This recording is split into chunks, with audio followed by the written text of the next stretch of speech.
Cardinals. Starting running back Andre Ellington will be on the field tonight. He had hurt his foot in practice on Thursday. Weren't sure what his status was going to be, but they've given him the green light. However, Tyrann Mathieu, the safety, the honey badger, he will not be out there. They did have him on the field for pregame workouts. They were working him out pretty intensely, cutting back and forth. They've decided they want to give him some more time to shake that rust off. They hope to have him back next week. On the other side of the ball for the Chargers, they will have the services of linebacker Manti Te'o, who's missed the last 3 preseason games. They will also have Antonio Gates back on the field. Boom. All right, Lindsay, and we get set here to what we think will be a lot of points, but Trent, just when we think we get dangerous. Well, the league's set up, Boom, to score a lot of points. With the rules emphasis, everything that's been done league-wise, it's set up for 2 quarterbacks like this, Carson Palmer and Phillip Rivers, to have a heyday, especially when they have the big physical wide receivers and the other playmakers around the ball. I'm looking for a lot of scoring tonight. Yeah, the Chargers will do the kicking off, as you can see from right to left on your screen. That's Nick Novak, who's really done a good job for them since replacing, when he was injured, Nate Kading. And Kading just never got back to it, and Novak certainly has the job. And one of the new Cardinals, and he can fly, Ted Ginn Jr., 3 kick returns for touchdowns, 3 punt returns for touchdowns. So we know that he can roll. And we're ready for action. Dig in for another 3 hours. Go out, get some extra stuff to eat, a beverage, and Novak's kick is on the way to Ginn.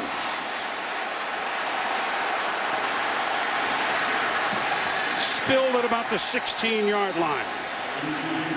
Darryl Stuckey in there for the tackle for San Diego. And Carson Palmer comes out, 33,000 yards plus, 213 touchdown passes in his illustrious career, which has now gone from Cincinnati to Oakland to now the Arizona Cardinals. Through his career, hadn't played against San Diego that much, and I understand the players change all the time, Trent, but they point out, man, he's had some 4 touchdown, no interception games against us. He has beaten us plenty. So Andre Ellington, you heard Lindsay's report, the very swift second-year running back behind Palmer, and we'll see him right away.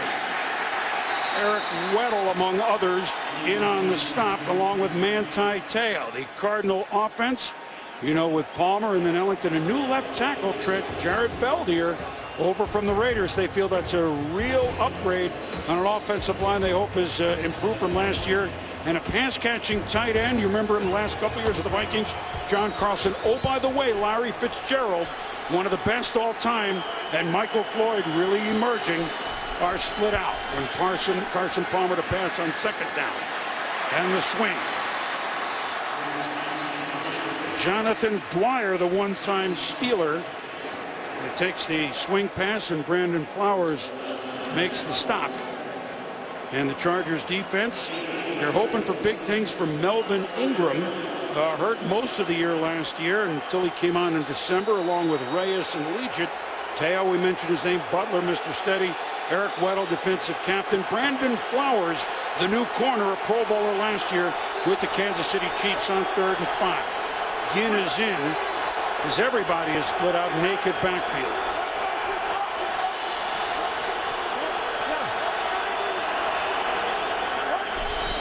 Butler, there's a flag. Was it too much time?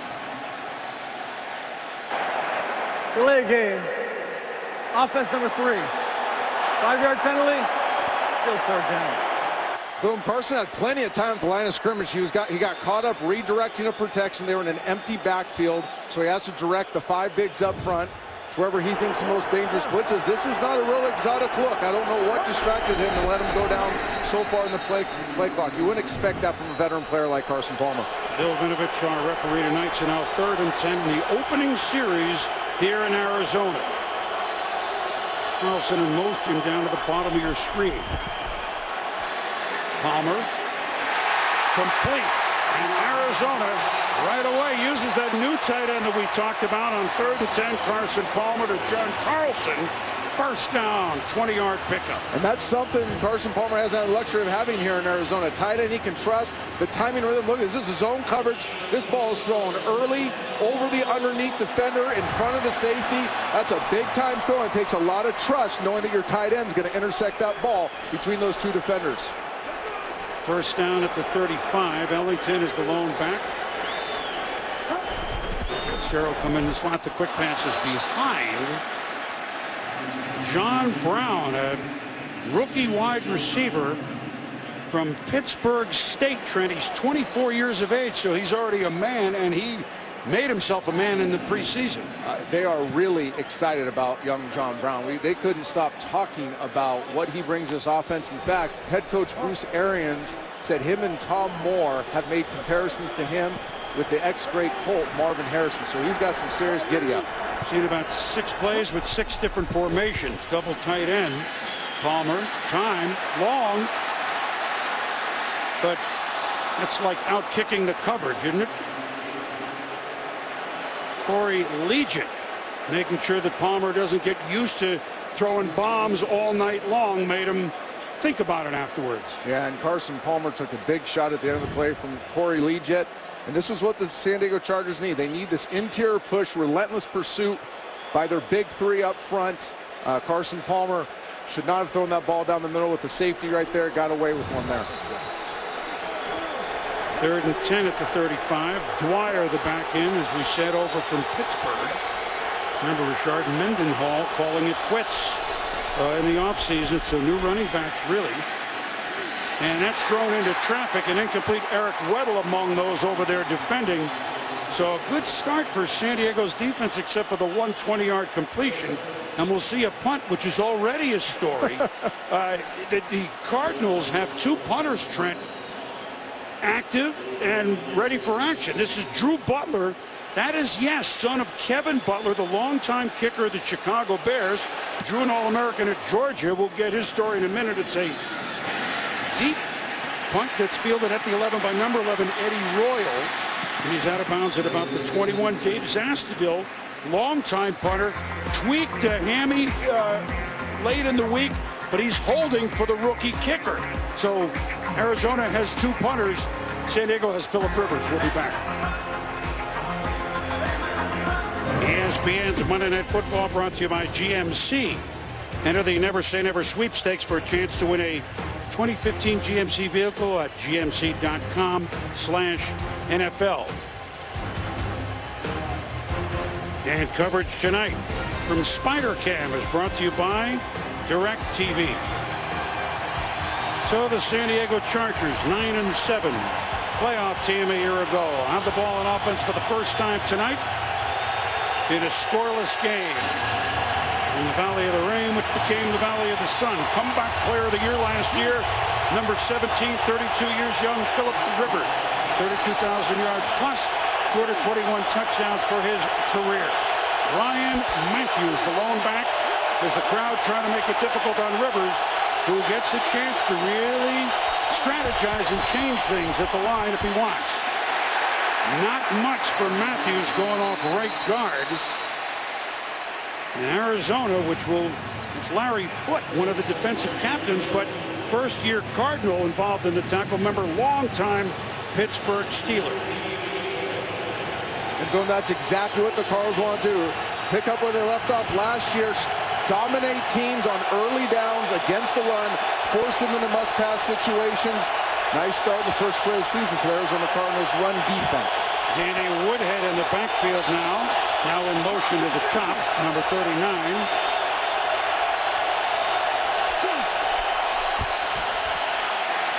Rivers to Antonio Gates. And how many times have we said that over their career? Many, many times. That's about a 5-yard pickup. Not expect to see a lot of this tonight.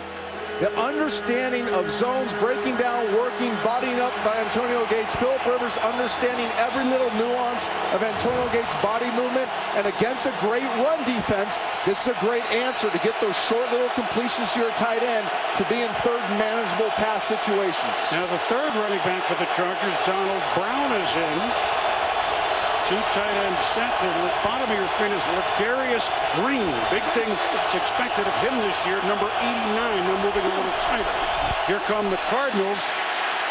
Rivers has time to Antonio Gates. First down, San Diego.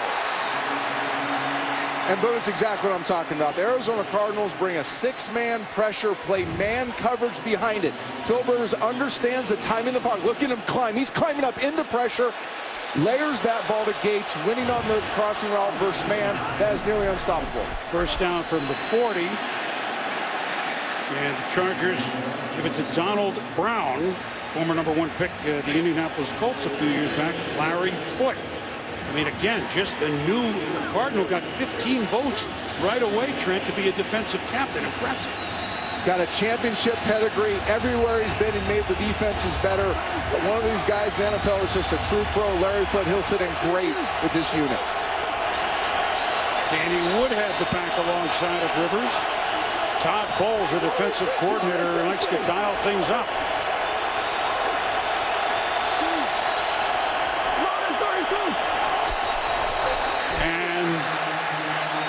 It's like they took too long. Ball start. Offense number 63. 5-yard penalty. All right, Trent, so we have a first down on a delay of game on both sides, right? I get it. We said you could throw a blanket over these two teams. The Chargers offense, Nick Hardwick, the veteran center, in there. You know, Clary's not in at the right guard, so that's Troutman. #1 pick DJ Fluker a year ago at right tackle. Gates and Green, we've mentioned. Keenan Allen led all rookies and everything last year receiving. Malcolm Floyd, healthy, number 80, is the other wideout. Love what Phil Rivers doing here. He's declaring what the defense is doing by shifting Danny Woodhead back. 2nd and 13. Rivers across the middle. It's a quick pitch for about 3 yards to Keenan Allen. And Dayon Buchanan, the first-round pick this year, number 27 overall for the Cardinals, makes a nice short-handed tackle, and San Diego is facing 3rd and 10 at the 40. Nice tackle by Dayon Buchanan, rookie. Bringing him in to be a down box safety, but also playing these subgroup situations. Has to be a good open field tackler. That played a lot of potential if he doesn't step up and make that tackle.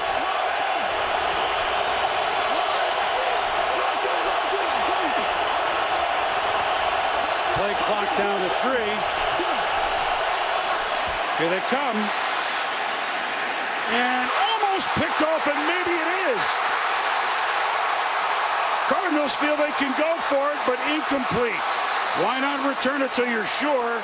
And all sorts of smacking going on down the field. But Justin Bento from Presbyterian, 3rd year, almost came up with a crazy interception. But so each with a first down. He was looking for Gates in double coverage, Trent. Really nice play by Gerard Powers coming back. Had the flat, then comes back in the deep corner by Antonio Gates. Looks like Rashard Johnson might have intercepted that ball. Nope. No, ball hits the didn't. ground. Good call by the referees, but a great play by Gerard Powers, backing off, and good pass rush on that play as well. It forced Philip Rivers to get the ball in his hand a little quick.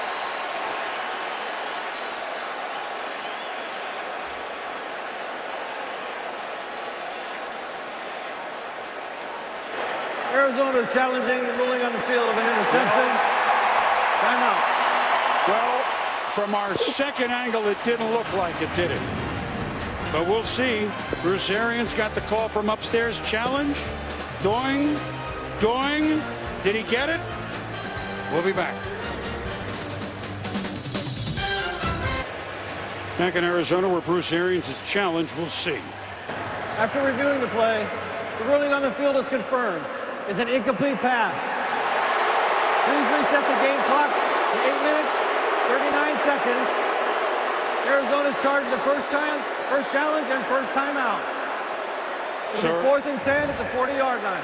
Now remember now, Trent, only one more challenge and they lose the timeout. So the call came down quickly, but the second replay we saw was pretty clear, wasn't it? It really was. Bruce Arians, head coach of the Arizona Cardinals, must not have seen the same picture we did. I don't think he would have challenged that, cost himself a timeout and losing that first challenge. Those things can be very valuable down the stretch. You know, Arizona has 2 punters in uniform, but Mike Cypress has punted for a long time here. One of the best in football, and boy, is that up there. Ted Ginn signals for a fair catch at about the 8. Monday Night Football brings you a meet. We're not even done with this week, but we're going to tell you about next week. 2 reigning division champs, LaShawn McCoy Phillies' dynamic high-speed offense, we certainly saw it in the second half yesterday, against two-time Pro Bowl quarterback Andrew Luck and the Colts. Monday Night Football, Eagles at Colts, Monday ESPN.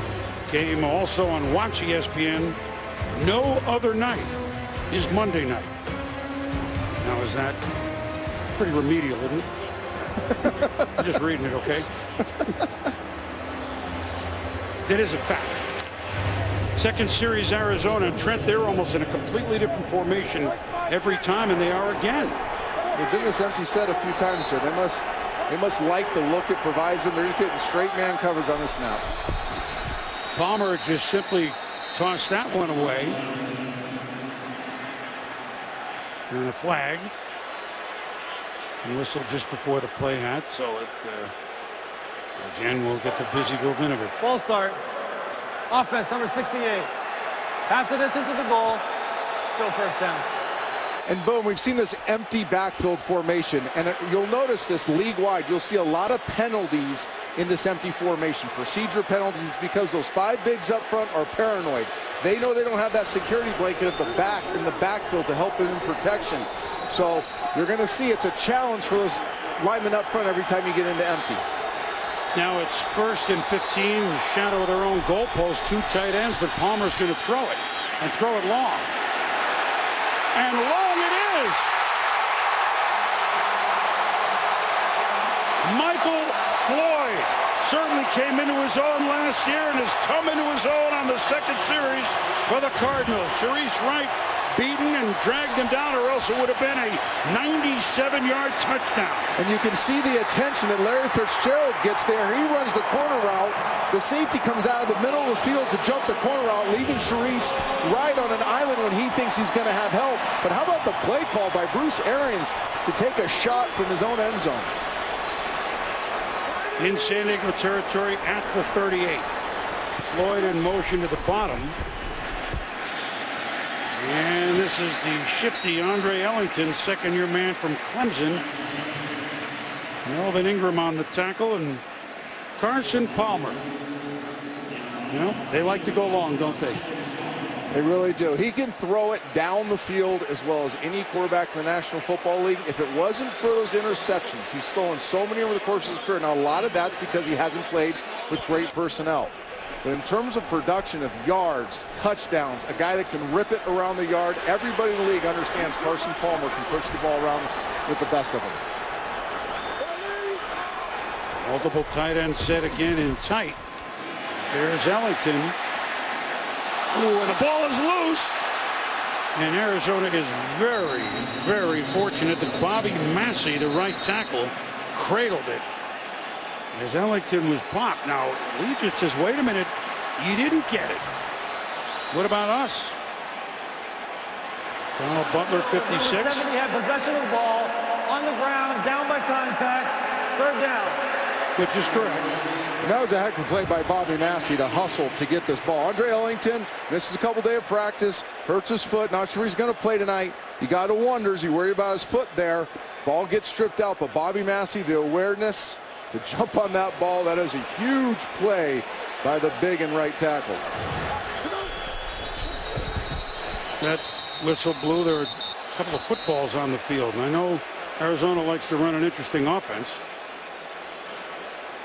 And they're going to challenge that one, huh?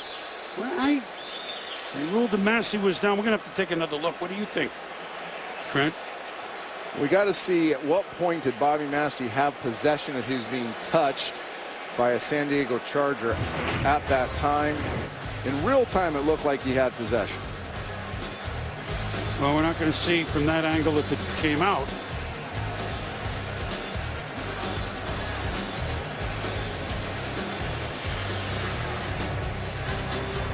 Doesn't look like he has it, but right. This is going to be a tough one. It's very unclear whether he has possession of the ball. Looks like it's rolling around down there. There's some business going on in there trying to get the ball.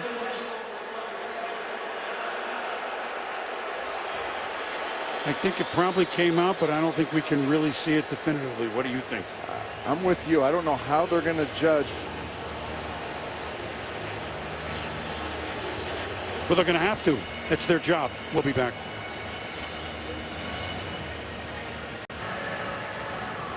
Scoreless game, but a lot of actions. Yellow flags, red challenge flags to Mike McCoy. Bobby Massey, does he have it, or does Donald Butler? Well, after we got to see it a few times in the break, I don't think Bobby Massey ever gets it. You can see his right arm never has a chance to secure it. It's being pinned against his body.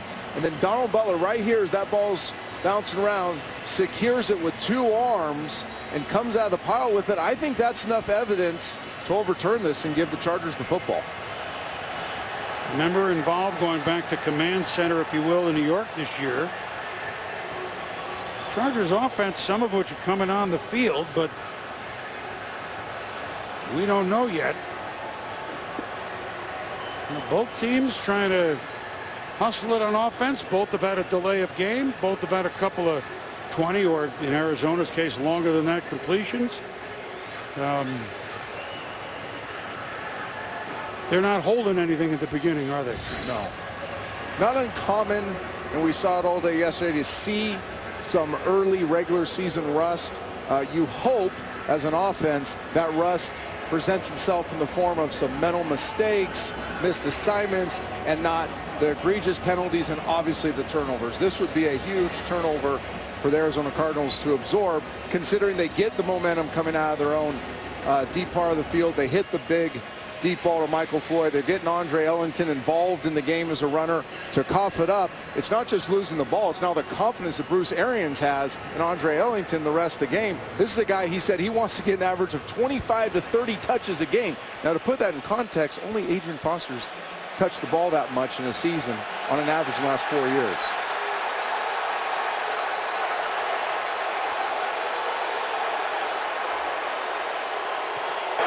After reviewing the play, ruling on the field is reversed.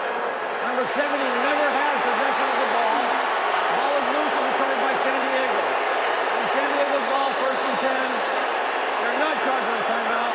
No on challenge. There you go.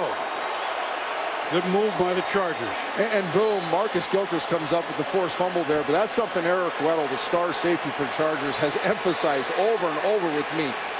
Him and defense coordinator John Pagano stressing disruption, turnover, chaos on defense. Let's make them uncomfortable, even on a standard run play like that. You see Gilchrist coming there, never give up, try to get that ball jarred from Andre Ellington. And who did it? The Butler did it.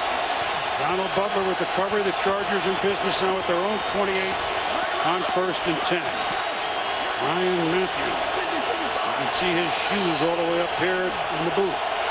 He is the lone back behind Phillip Rivers.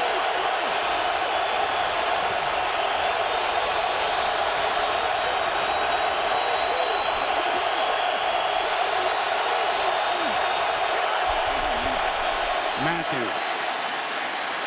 Pretty good hole off the left side with Keith Dunlop as the left tackle. Picks up about 5. The way Frosty Rucker, the right defensive end where they ran at, is left calf injury, may not return, so the Chargers seeing what was there right away. Trent. Great movement by the left side of the San Diego Chargers offensive line. And I can't stress enough, this no-huddle offense allows Phillip Rivers to get up to the line of scrimmage and do this, where he's directing traffic. He's getting everybody on the same page, but he's getting the look he wants to run the play. The last play, it's a run, but you never know what he's finding is advantageous for him and his offense. 2nd and 6. Rivers, long,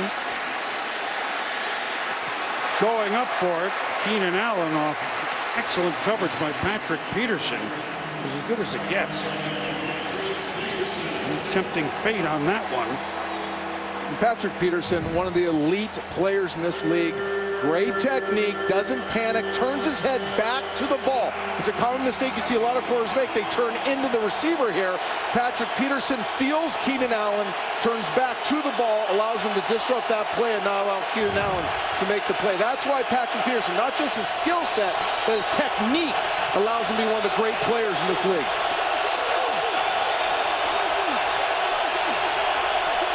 Third and 6. Here come the Cardinals.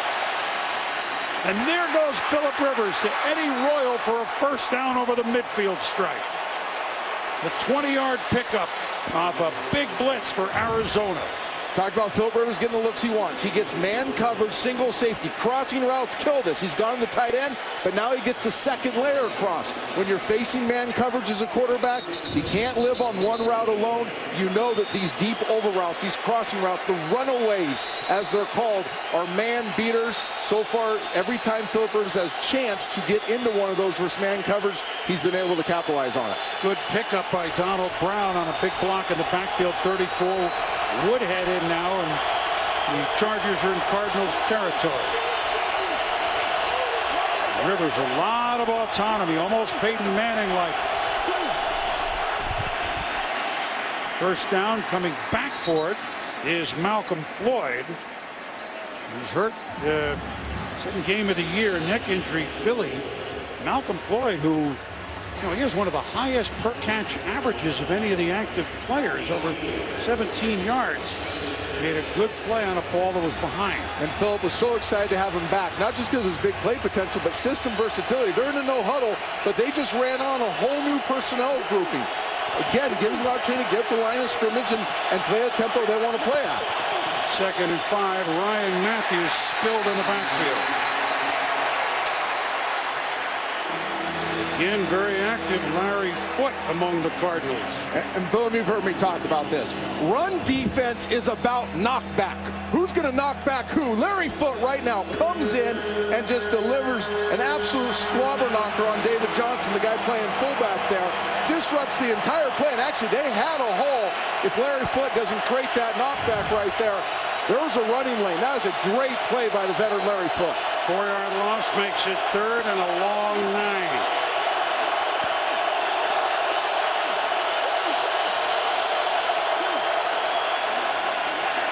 Rivers out of the hands and incomplete of Royal. So San Diego forces the turnover. They pick up 1 first down. And now Mike Cypress will try to pin the Cardinals in deep in an entertaining, albeit scoreless, first quarter. And you got to love the mentality of the Arizona Cardinals defense. They've been burned in their man coverage now 3 times on crossing routes. They lined up on that down and play what they play every other down. Man free, challenged them. Ted Ginn is deep. He'll let it go behind him and right at the goal line, but whoa, almost backed up the L wedge there at the goal line, but not quite. Carson Palmer not afraid to throw deep in his own territory. We'll be back. ESPN celebrating 45 years of Monday Night Football. Welcome back, everybody, to the University of Phoenix Stadium, the site this year of Super Bowl 49, and actually the week before that, the Pro Bowl. So this will be the postseason site, 2 straight weeks as the NFL concludes its season. Week 1 will conclude when we are done tonight.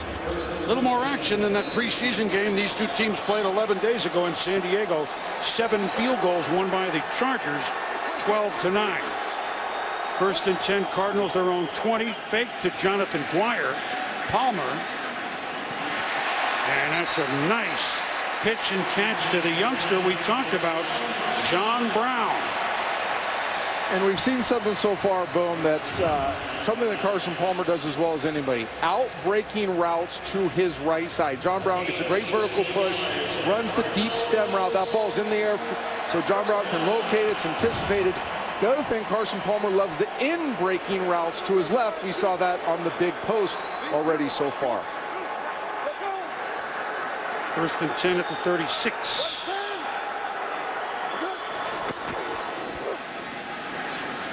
And the Cardinals keep it on the ground with Jonathan Dwyer. Carson Palmer. When they were 7-2, you could see what happened here, huh, Trent? Hey, the last 9 games that Carson Palmer played this offense, he told us, he said he just started to get familiar with how they handle protection redirects, how Bruce Arians calls the game, what he's looking for, the feel he had with the receivers, especially Larry Fitzgerald. He started to actually feel like himself again, and it showed in his play and his numbers. 2nd down, Palmer a quick swing to Floyd. And a pretty sure-handed tackle by quarterback Chargers Wright. Love this play by Chargers Wright. You're a corner out there on an island. Michael Floyd gets the ball, all 6'3", 215 pounds of him. You're staring at a mano-a-mano matchup, and he just fires his gun and brings Michael Floyd down. That is a nice play by Chargers Wright. 149 straight games with a catch. I know we're still in the first quarter, but Trent, if I'm not mistaken, they haven't thrown at Larry Fitzgerald yet. That's something to keep in mind. 3rd and 4. Cardinals. Their own 42. Whoa! Carson Palmer thought the play was over. Almost makes, and he does make something of nothing. But Jason Verrett is going to be called for pass interference. So Arizona got fortunate there. It could have been big trouble. Hey, the best part of that play was Carson Palmer catching it. Defense number 38. 5-yard penalty. So the completion was at the beginning, not the end. Exactly. Carson Palmer's walking up to the line of scrimmage to change the protection or get him out of the play. There's a motion. Look at, he's directing a possible blitz. Ball gets snapped, catches it with his throat, has the awareness to know where his hot throw is to Teddy Ginn, and gets away, turning a bad play into a productive play. Now the center is a veteran, Lyle Senline, one of 4 Cardinals left from the team that went to the Super Bowl in 2008 and lost that heartbreaker to the Steelers. Palmer pumps. And you don't see him do this often. Well, now he throws on the move, and it is almost picked off. Reading it perfectly was Eric Weddle. And you could see that unfolding. It was a broken play, second reaction play. Carson Palmer's moving to his right, and he sees Hauser, the tight end, coming on the crossing route, and for a while he has him, but you got to understand, Weddle's coming downhill on this play. The longer that ball's in the air, the better chance he has of the defense getting his hands on it first. Trust me, I made that mistake 100 times in my career. Somehow they always seem to catch him when I throw him, though. Weddle with 18 career interceptions, 2 of them last year. Almost came up with that one. The bearded wonder, the Pro Bowl safety, defensive captain, Chargers. 2nd down, Palmer pumps once. And again on the far side, that is the #1 pick, Jason Verrett, the 25th pick overall. And they expect some big things from this young man from Fairfield, California. And Carson trying to go with the rookie, but notice when he threw it to the right, that ball got there a little earlier. He anticipated better. This one to his left, because there was some contact at the top of the route, holds it a little bit longer. Not sure what John Brown's, the angle he's going to come out. The ball doesn't get there quite as soon. Verrett's able to make the play on it. The timing in the passing game against good corners, so important. 3rd and 10.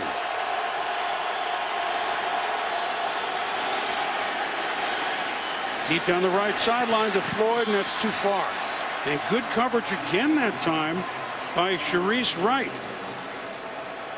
So Palmer has time on most of these plays, but actually Achilles' heel for the Chargers has been some of their pass coverage on the outside. I know Floyd had the deep bomb. A little better, don't you think, Trent? It is, and some of it's coverage dictated. I've already seen about 6, 7 different coverage profiles by the San Diego Chargers, making Carson Palmer think a little bit more. So Drew Butler to kick it. And into the end zone. Over the head.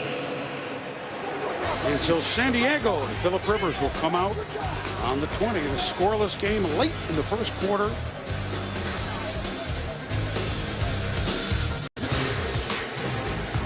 Back here in Arizona.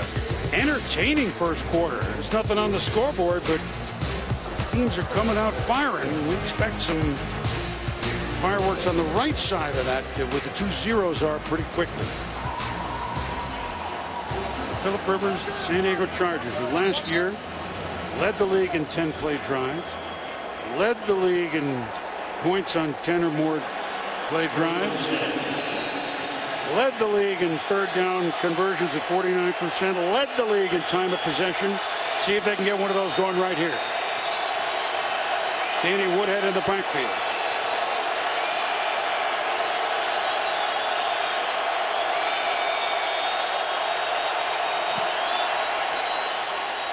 Woodhead, and it crawls ahead for about 4, and Trent, a lot of faces not back for Arizona's defense. This was one of the best defenses in the National Football League last year. mostly because these guys that aren't even here tonight. Darnell Dockett, inspirational leader, disruptor in the defensive front, gone, injured reserve. Darrell Washington, one of the most athletic linebackers, versatile linebackers in all of football, suspended. Jeremiah Bell retired. Carlos Dansby, he was the field general for this defense. He signs a free agent, and the Honey Badger playmaker out tonight with an injury. 2nd and 5. Again, it's Woodhead, not so much available that time. And so here is the defense. Dan Williams, a nose tackle, made the tackle on that play. Tommy Kelly has gone in for Frosty Rucker at defensive tackle. The former Raider, just released a week ago by the Patriots. Calais Campbell, as good as it gets. You've seen Larry Foote active. Remember, John Abraham is here. And at corners, Antonio Cromartie joining Patrick Peterson. So that's two pretty good names at the corner spot for these Arizona Cardinals, the Bruce Arians of 2014. Donald Brown and Phillip Rivers talking. That's Eddie Royal in motion. Royal out of his hands, incomplete.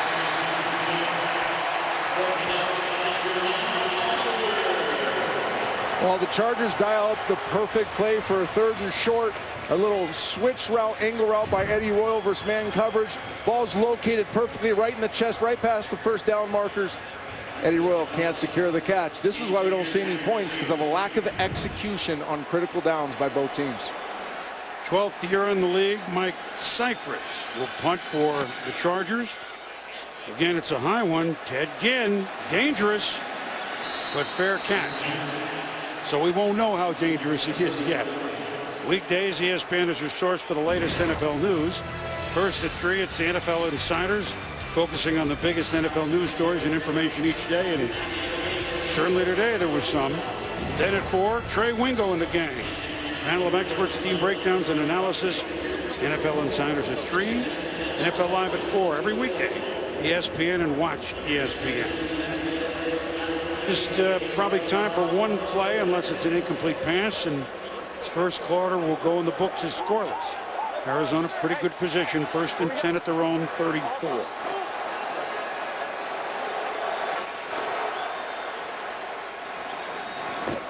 Andre Ellington, and a good stop made by Melvin Ingram. Again, big things expected of him this year. We saw it in December and in the playoff game, and that'll do it for the first quarter. Entertaining, a lot of action, a lot of energy. They're coming. They're coming.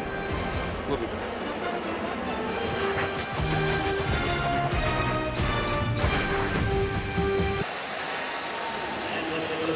Welcome back to Arizona. Chris Berman, Trent Dilfer, Lindsey Zarniak with you on our Monday night doubleheader game. Always a treat to do this. I feel like I'm the Charlie Jones of the 21st century.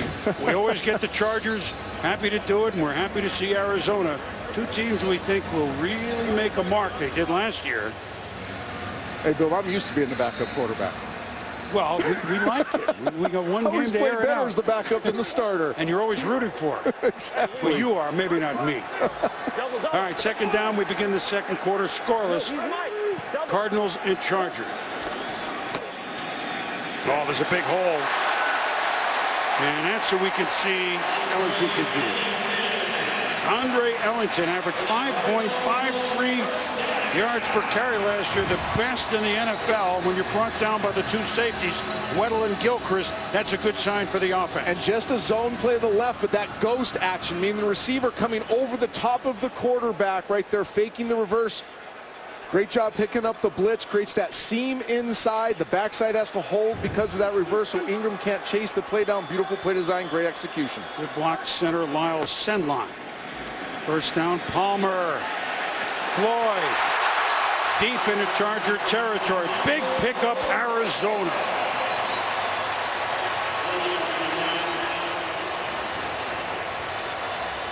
However, Personal foul. Roughing the passer. Defense number 94. After this is the goal. Automatic 1st down. well, there's no however. Corey Liuget just gets the Chargers more in trouble. 29-yard play from Palmer to Floyd started it, and here's the end of it. Oh, there it is. Yeah. Base. That's the one, though, of all these rule emphases, emphasis. That's the one that really gets me. I get it. We want to protect the head. We want to protect the quarterback. These defensive players are doing everything they can to get in, disrupt the quarterback, try to get their hands up to knock the ball, comes down, hits the quarterback face. There's very little damage that can be done with that. That is one that really sits poorly with me league-wide, that we're calling that a 15-yard penalty. 41 yards when you add up the penalty to the big pickup. This is Dwyer, Jonathan Dwyer, over from Pittsburgh, and the Chargers close on that one pretty quickly. Lawrence Guy is the guy in there, for the tackle. Moving in at defensive end. And so it'll be just inside 10. And getting back to that personal foul, Boom, I mean, I can't blame a quarterback defending defensive linemen. But they're gap plays. Those penalties become gap plays, game-altering plays. Those are huge chunks of yards, and it's punishing great effort by defensive linemen. These aren't egregious helmet-to-helmet hits on the quarterback. This is a brush of the hand to the helmet. Palmer, Ellington makes the one-handed grab, evades one tackle, and is down to about the 2. Now they're marking out at the 4, but a really good play.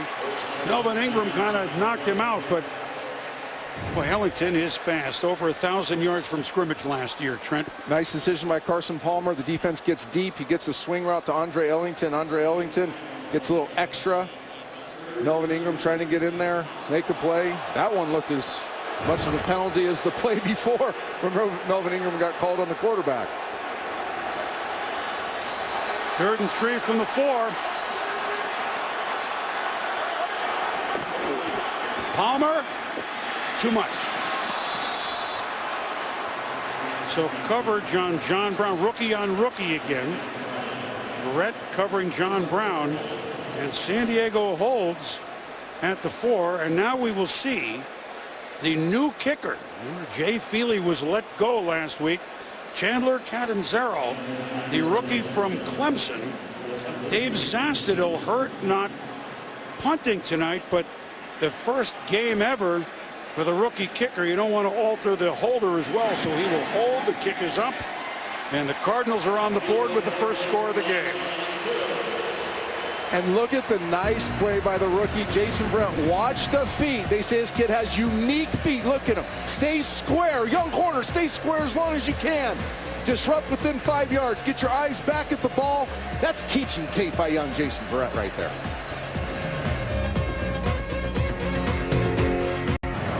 ESPN Monday Night Football brought to you by Applebee's new cross-cut ribs, and by NFLShop.com. Get free shipping on orders today at the official store of the NFL. We saw the Valley of Rain, a record rainfall today in Phoenix. This Saturday night outside the stadium, the sandstorm.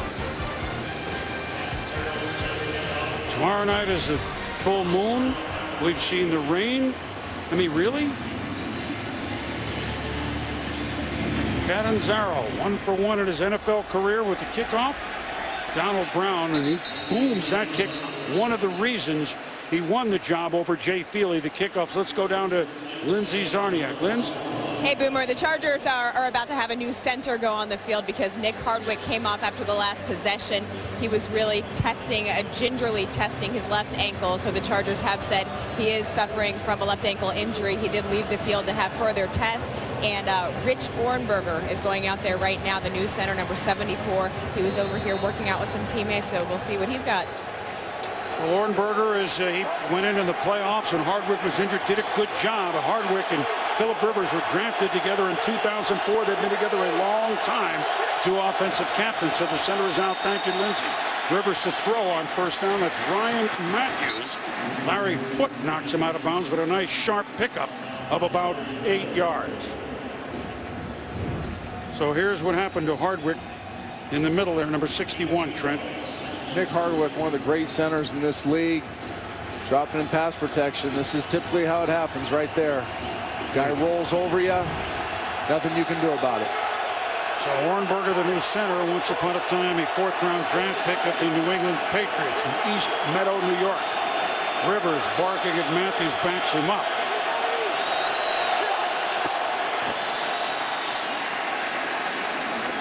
Trying to get the first down, but not quite, is Matthews. Kevin Minter, one of the 3 LSU starters when the Honey Badgers there on defense for these Arizona Cardinals, second-round pick of a year ago. An outstanding special teams player. And now the Chargers have a 3rd and 1, and the fans want defense.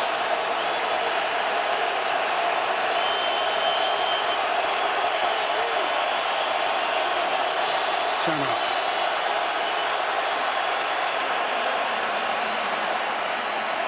Didn't like what he was looking at. He thinks it over, right? On a 3rd and 1. 3-0 Cardinals, second quarter. Boom, there's been a enthusiasm for the evolution of the quarterback position. But I want to show you something here. These are traditional guys, right? This is a pretty good group of quarterbacks. You see Carson there, you see Phillip in there. I put it, availability is the best ability. We get so caught up in numbers, fantasy football, we forget to win football games, you got to count on your starter.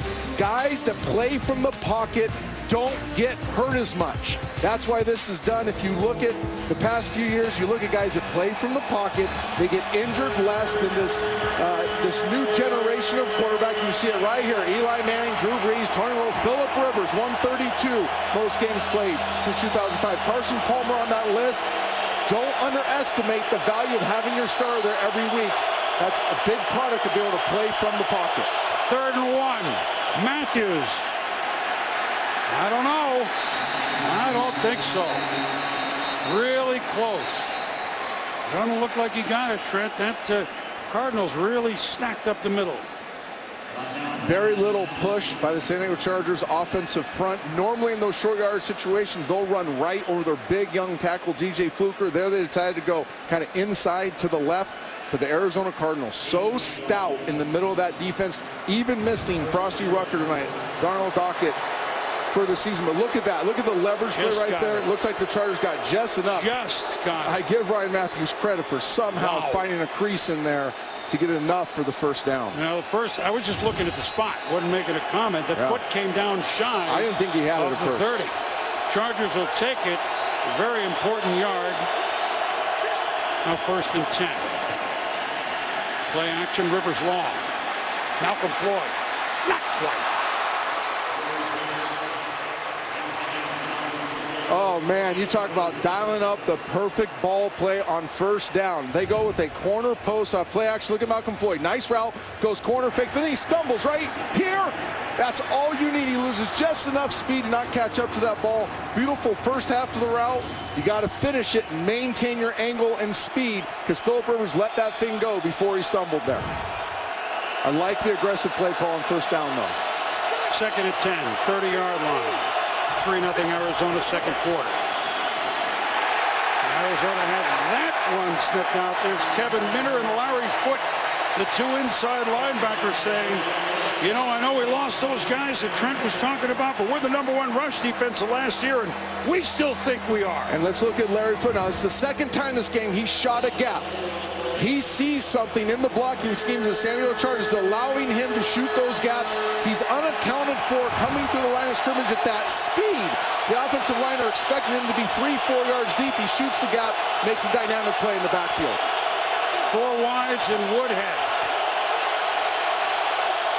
3rd and 14.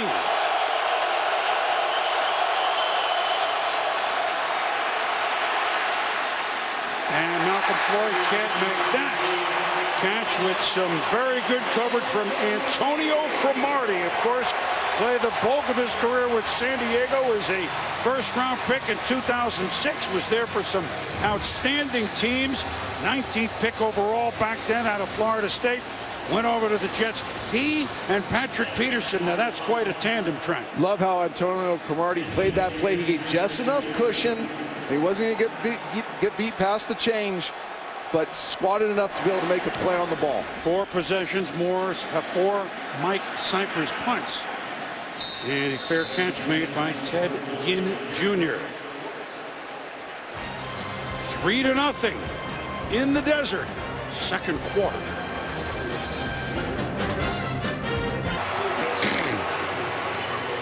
3-0 Arizona, the final game of the opening weekend, stretching from Thursday night to Monday night, second quarter. Of course, you know the news today. Ray Rice, no longer a member of the Baltimore Ravens. The continuation of what happened when a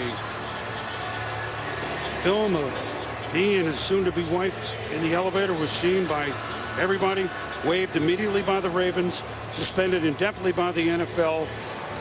He probably won't play football again for good reason.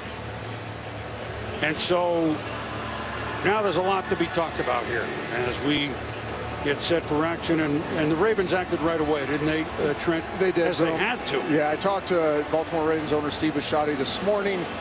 He woke up this morning to seeing the video for the first time, went into the office, met with his leadership, front management team, acted quickly, decisively, really had no other choice but to release him from their organization. 1st and 10 Arizona at their own 33. Quick throw outside to Michael Floyd, and a quick punch out there by Brandon Flowers. And so, look, it goes beyond it. Again, the Ravens quickly, it was not any call they got from the league. As we understand, it was very quickly done. But it's larger than just football in Baltimore, isn't it? It really is. I mean, you know, my role as head coach of Nike Grassroots Football, I encounter over 1,000 of the very best high school football players in the country every year. And every one of them dreams of playing on Sundays and Mondays. That's the ultimate goal. And I think the NFL did a great job of sending a stern message, which is, listen, it's more than being a great football player. You got to win off the field as well.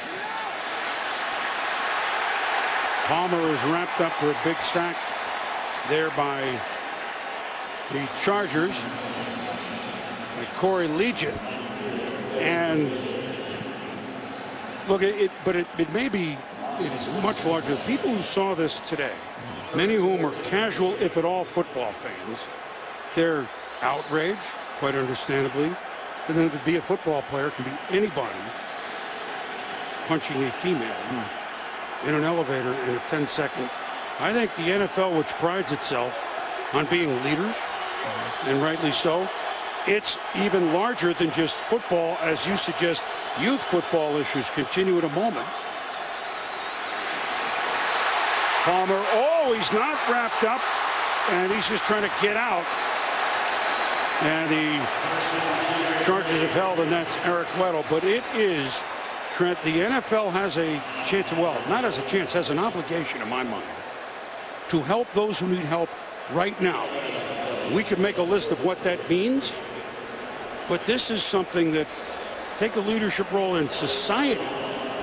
There are those that need help right now, and get involved. The message is clear to anybody playing football, but the message has to go way beyond, and some need help, and the punt is blocked. Punt is blocked by the Chargers, and the ball is still loose. Jerry Atauchu, the second-round draft pick who has a knack for this in college, did it. A rookie punter, why not send him?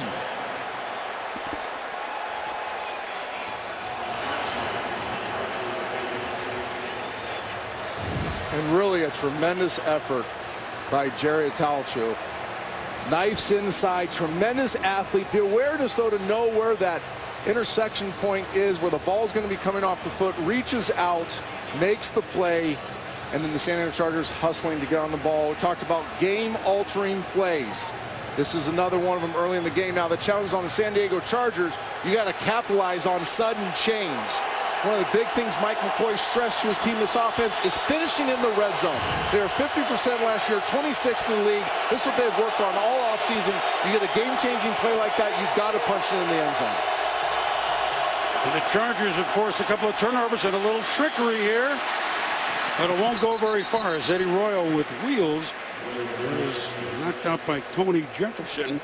But number 91, Matt Shaughnessy from Norwich, Connecticut, doing a very good job. Yeah, nice job staying home by Matt Shaughnessy. Doesn't get sucked inside on the reverse. He's able to limit that play to a yard. That was a special play by the Chargers. They dialed up, and that look, they thought that was going to go for a lot more. 2nd and 8, Ryan Matthews. The middle squirts for a few. This is a situation, if you're the San Diego Chargers, you've got to be thinking somehow get the ball to one of our 2 tight ends. This is an historically bad defense by the Arizona Cardinals last year against tight ends. When I say historically, they were the worst ever. They gave up 17 touchdown passes to tight ends. Here you have open set, a lot of room for Antonio Gates to work underneath. 3rd and 6. It's Woodhead coming in near Rivers.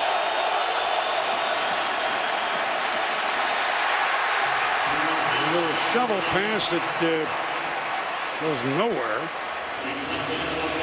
Thomas Kaiser, released by the Chargers a week ago, in on the play for Arizona.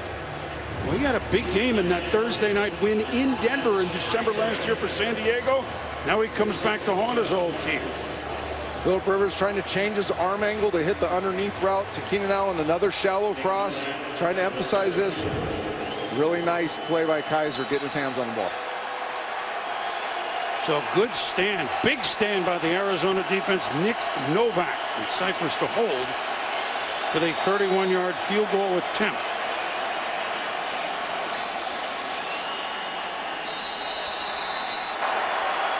Delay game. Offense number 5. 5-yard penalty. Still 4th down. I lied, a 36-yard field goal attempt. You just shouldn't have these types of substitution mistakes in special teams. I know it's the first week of the season, but this is what drives coaches crazy. I'm sure Coach Gruden right now is pulling his hair out watching this, because as a head coach, you expect on this week, it was Saturday, you go through all these special team substitutions. This is something you expect to have dialed in so you're not taking those 5-yard penalties and scoring opportunities. So now Novak from 5 yards farther back. 34 of 37 last year in field goals. 1 for 1 this year in field goals. So these 2 teams have played a preseason game, and now they're into their 6th quarter. 9 field goals between the 2 of them against each other. Nothing else.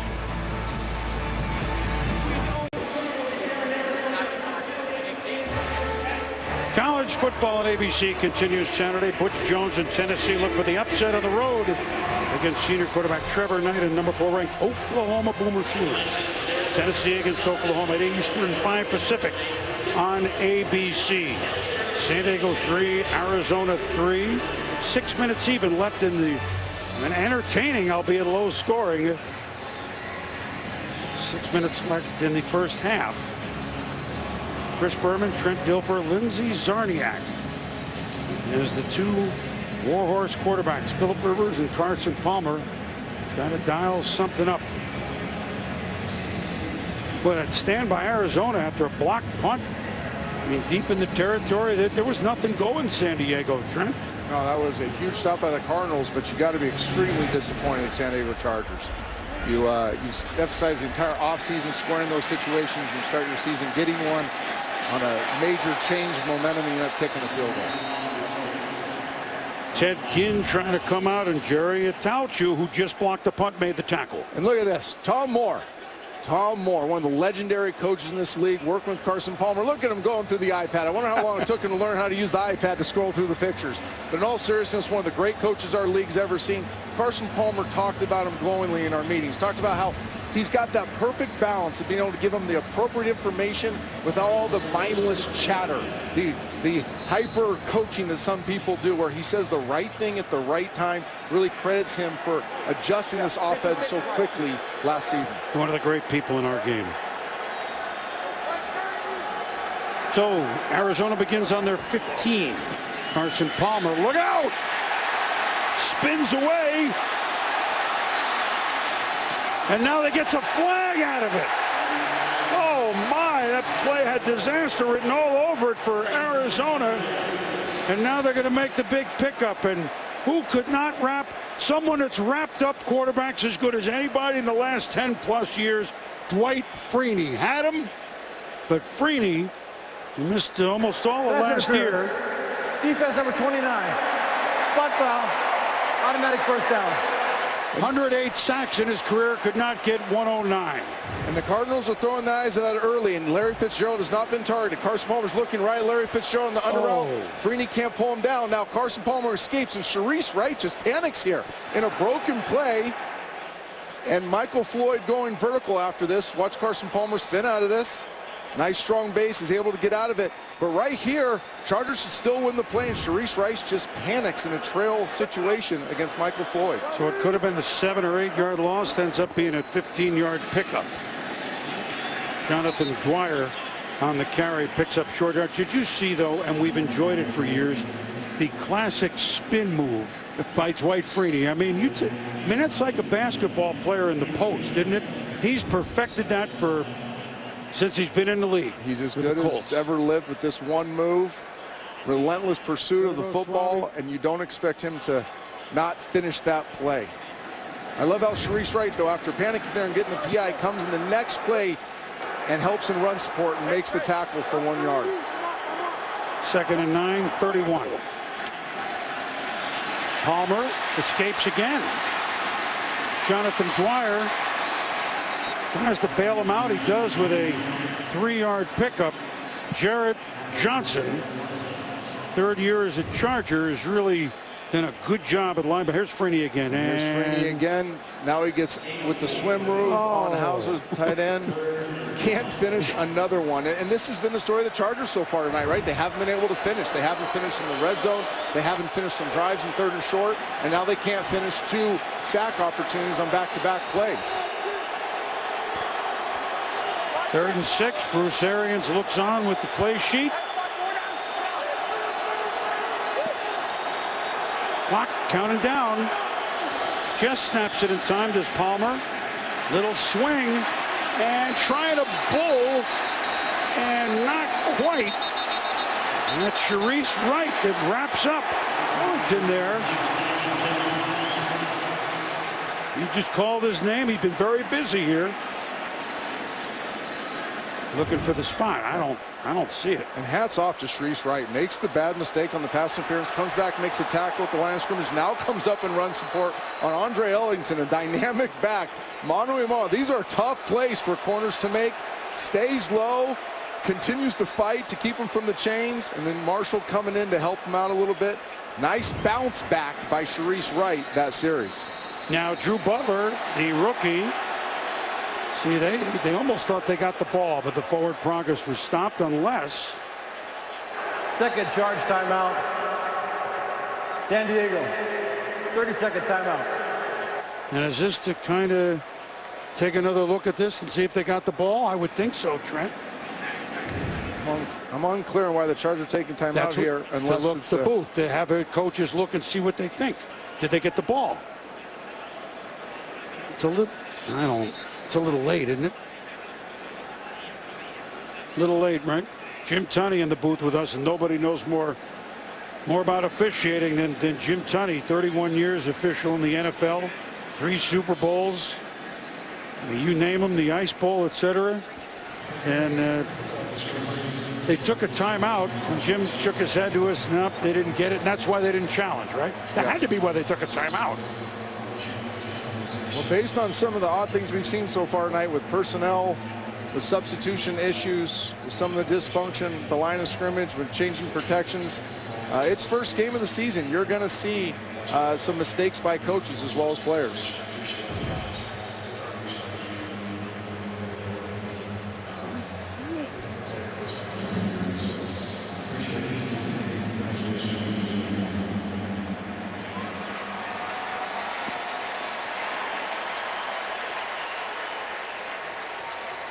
It's a long wait for a 30-second timeout. We have a 3-3 game where we tried to say was Drew Butler, the rookie kicker, son of Kevin,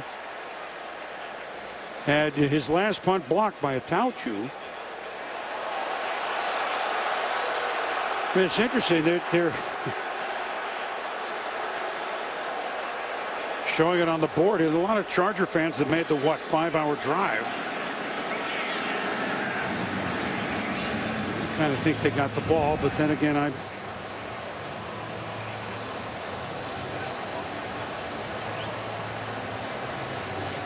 they never did a challenge. They got the extra look out of it. That's what the timeout was worth, I guess, Trent.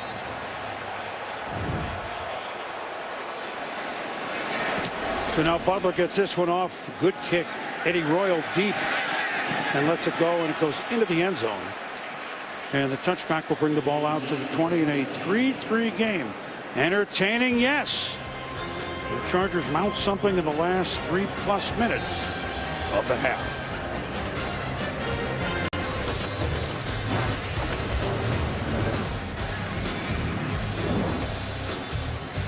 Back at the site of Super Bowl 49 coming up February 1st, site of the Pro Bowl, the site of Monday Night Football. Chris Berman, Trent Dilfer, Lindsey Zarniak, our producer Tim Corrigan, our director Mike Schwab.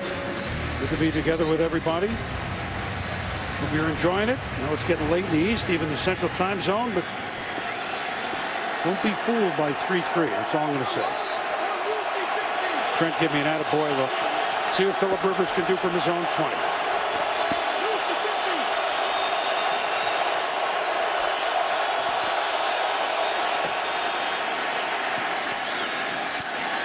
Not a lot on that play. Again, Larry Foote has been all over, playing good defense. A pass complete to Keenan Allen.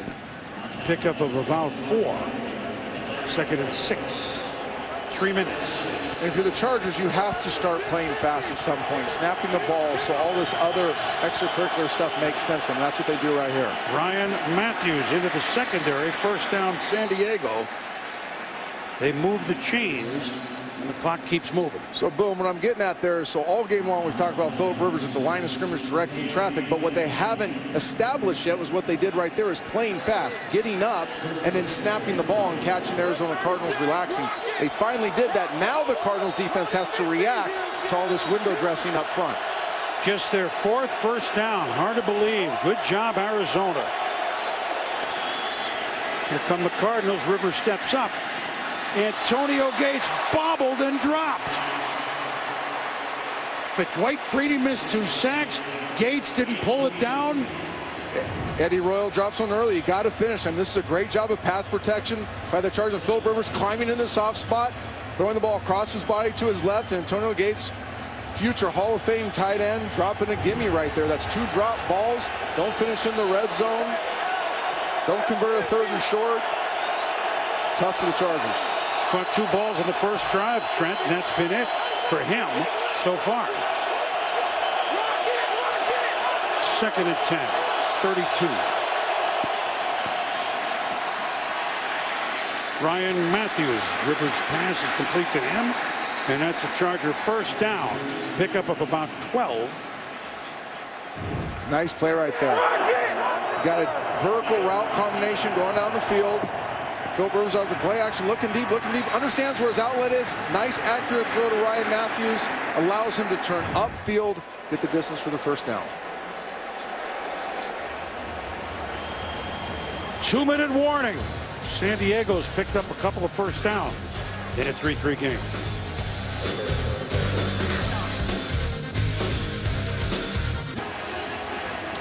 Coming up at the half, the Toyota halftime, and certainly big news today in the NFL. Ray Rice released this morning by the Baltimore Ravens, and Adam and Mort will be on board to talk about that moving forward and what it means. Lions rolling up a big win at home over the Giants. We'll have highlights. Trey Wingo will carry you through it. Trey, don't get too comfortable in that chair, okay? 2-minute warning now. The Chargers in business. 1st and 10 at their own 44. A 3-3 game.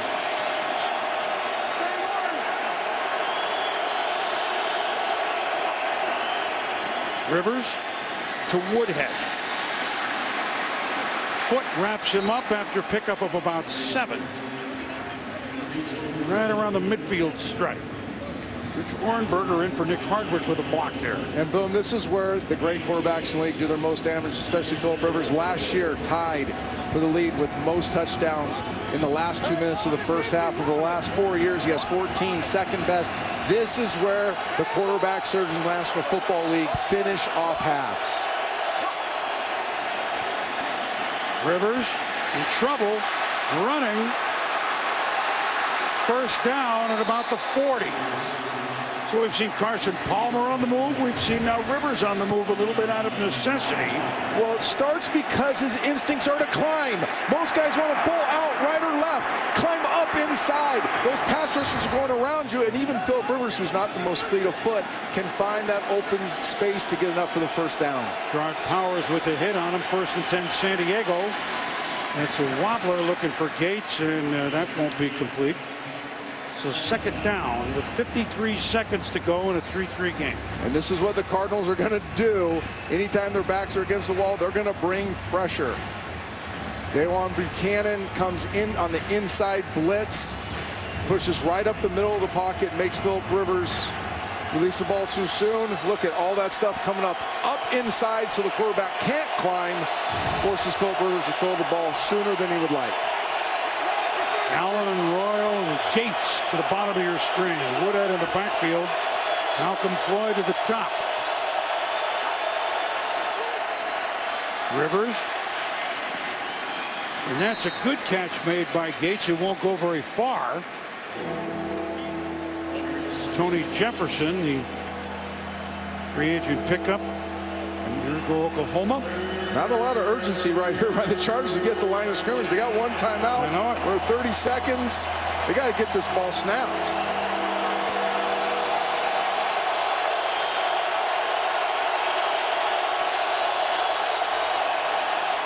Rivers picked off.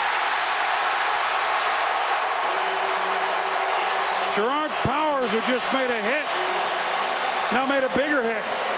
And It took a long time to. The whole thing looks sloppy. You called it. Philip Rivers is ticked off right now, and rightfully so. We're in a situation where you have a crossing route right now by Eddie Royal coming inside. Rule of thumb, inside pressure. You can't stop. You cannot let that defensive player stop you from maintaining your path. Worst scenario there, that's going to be an incomplete pass, maybe a completion. Most likely is going to be pass interference right there. Eddie Royal has to maintain his speed and angle, especially in a blitz situation right now, because Philip Rivers can't read his body language. That ball has to come out. Arizona with 16 seconds, 2 timeouts, so they could theoretically do some damage here if the Chargers aren't careful. Carson Palmer. Yeah, that's a quick spill out there to Ellington.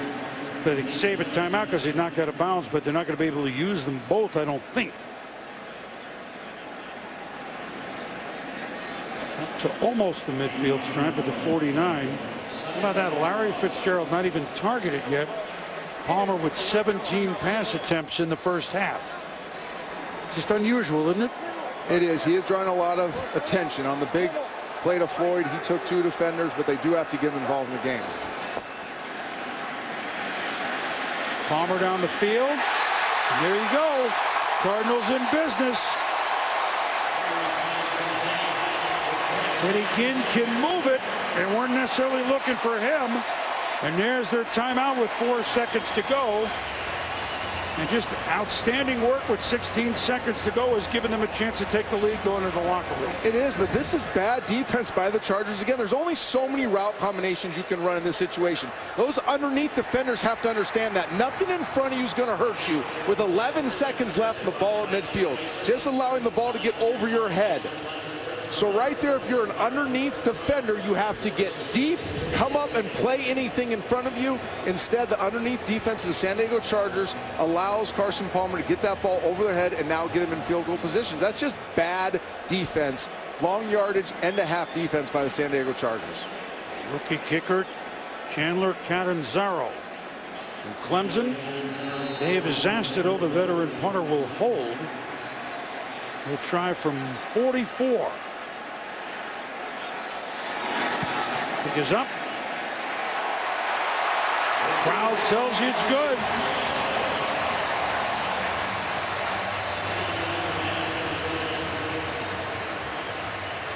There's a flag, so the Chargers starting to run off. They're still talking about it, but can't imagine it'll be any different than a 6-3 lead. Holding defense number 54. Pull and shoot. Penalties decline. Field goal's good.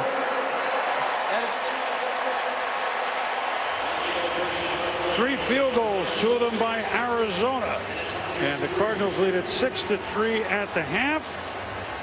Now it's time to send it to the studio for the Toyota halftime. Here's Trey Wingo. Trey? Okay.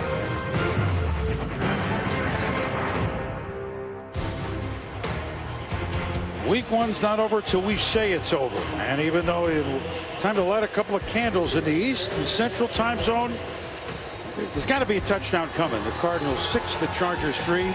Chris Berman and Trent Dilfer with you here. Lindsey Czarniak on the field with us. And, you know, 6-3 usually means, like we say when we watch the games, well, they're settling in.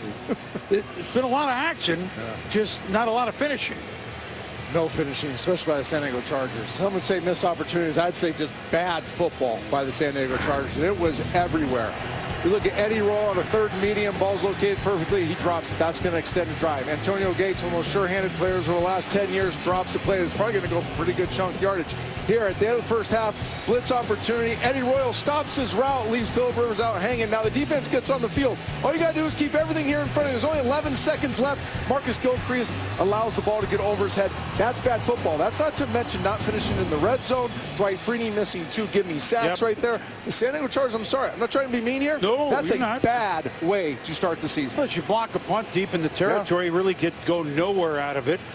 But still it's 6-3. So if you're each coach, how are you changing these offensive-minded coaches, Mike McCoy and Bruce Arians? How do you change after what you've seen from the opponent thus far? I think if you're Mike McCoy, head coach of San Diego Chargers, you tell everybody just to, hey, quiet your mind. The only reason for what's going on is you guys are making this bigger than it actually is. Calm down. Do what we've trained to do. If you're the Cardinals, keep doing what you're doing on defense. I think offensively, they got to establish the run game so they can get some play-action pass opportunities. And kickoff is going to be a touchback right out of the gates. The Chargers will start the second half at the 20. Lindsey Czarniak on the field. Linz, what did we learn? Boom, exactly what you guys were talking about. Mike McCoy, he was very businesslike, and he said, you got to stop these missed opportunities, these missed plays. Bruce Arians a little lighter. He laughed coming out of the locker room and just said, we got to stop hurting ourselves. He added, this is going to be a dogfight. He said, we have to win the first 5 minutes of this third quarter, kind of like we won the end of the second. So we begin the second half with the Cardinals on top 6-3. Ryan Matthews in the backfield with the glow-at-night shoes. Rivers to throw. Flag complete. And he begins avoiding a tackle. He begins the second half like he did the first half. Antonio Gates with what appears to be a good pickup for the Chargers. However, Illegal use of hands. Hands in the face. Defense number 31. Penalties decline. Result of the play. First down. However, nothing. Antonio Cromartie, obviously the penalty declined, as you heard the referee Bill Vinovich. 17-yard pickup. Rivers to Gates, and here we go, Trent, perhaps. First and 10, Chargers 37.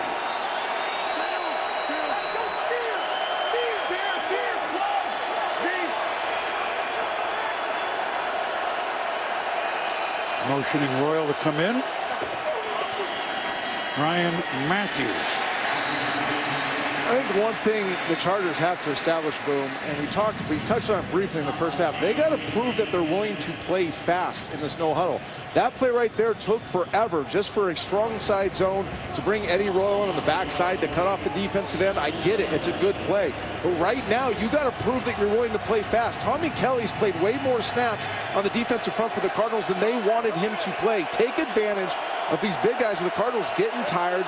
Play at a faster tempo. That's why you're in a no huddle, the ability to change tempos throughout the game. Loss of one. Cannon with the tackle. Second and 11. Rivers steps up.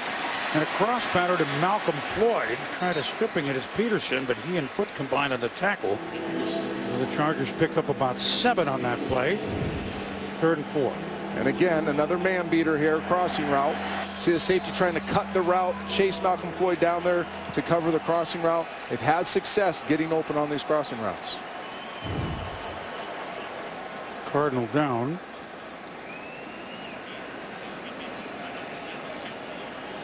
John Abraham, one of the veterans on this team.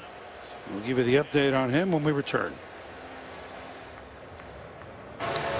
John Abraham here, the 133.5 sacks, first round pick of the Jets back in 2000. Head.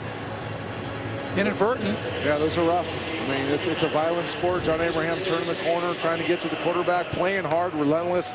Runs into DJ Fluker's thigh with his head. Good thing we saw him walk off all right. And the good thing the NFL has this concussion protocol in place. He'll be examined appropriately on the sideline, not putting him at any extra risk. 3rd and 4 Chargers, their own 43.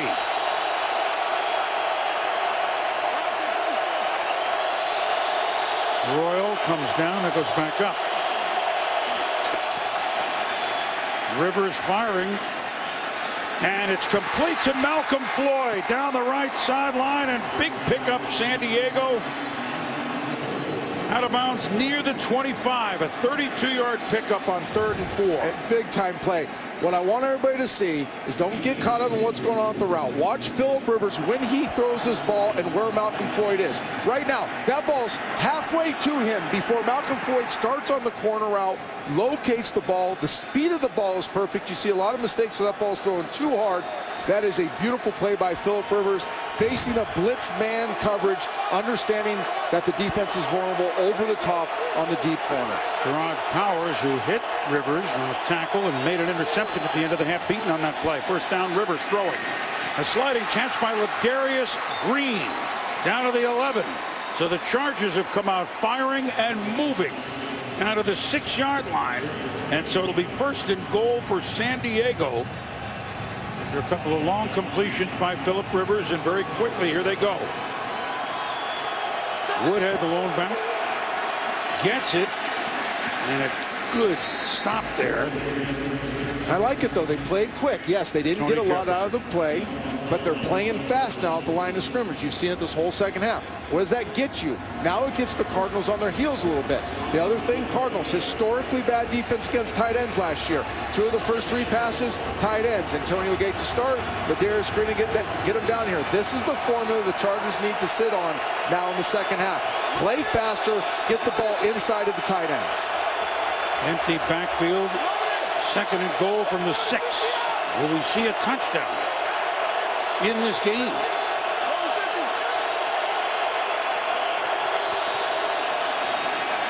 Rivers firing. We do. Malcolm Floyd and the Chargers have taken the lead. He thought about a spike over the goalpost and said, you know what, maybe not. He did. What a nice drive. Put in the hands of Phillip Rivers. Right now, looking him under the Eddie Royal clears too. The timing of that throw to Malcolm Floyd. The backside safety, Rashard Johnson's going to play that ball if Phillip Rivers holds it too long.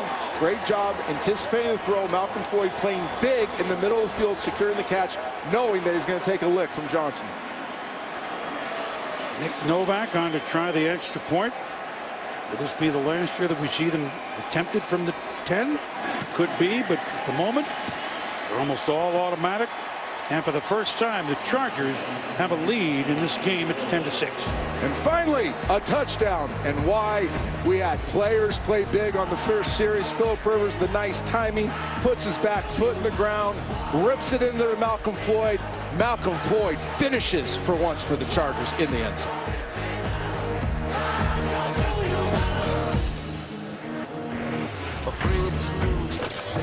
These teams have played in the last 11 days, a preseason game, which was about the shortest preseason game ever. Let's get on and get off the field. Pretty bizarre when you open up with the same foe. There were 7 field goals in that. There were 3 in the first half, 10. But lo and behold, we get to quarter number 7, and there's a touchdown. Thank goodness. Novak to kick. Ted Ginn. What a big catch to help Arizona go in the lead at the end of the half. And shooting through nicely is Cavell Connor, a linebacker, and a big special teams play by the Chargers, and his teammates let him know about it.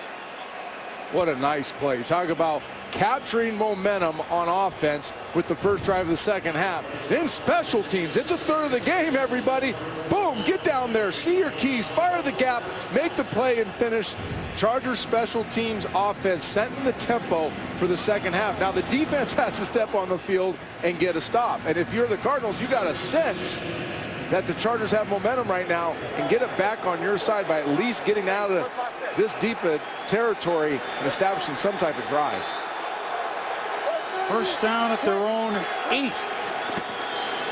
They give this to Ellington, and good pursuit along the line by the Chargers, starting out with Manti Te'o in his second year in Minnie Field. And remember, he's been injured a lot of the preseason. This could be a huge step from year 1 to year 2 for Manti. Exact same play, strong side zone with a ghost that gashed the Chargers earlier in the game. Chargers learn from the mistakes. Manti Te'o stays more disciplined, doesn't get caught up in watching that receiver on the fake reverse action, makes the play. Well, we know it's only dinner time in Oahu, so they're up and cheering. We know that. Second down now and 10 for the Arizona Cardinals, trailing for the first time tonight, 10-6. Carson Palmer running, getting out.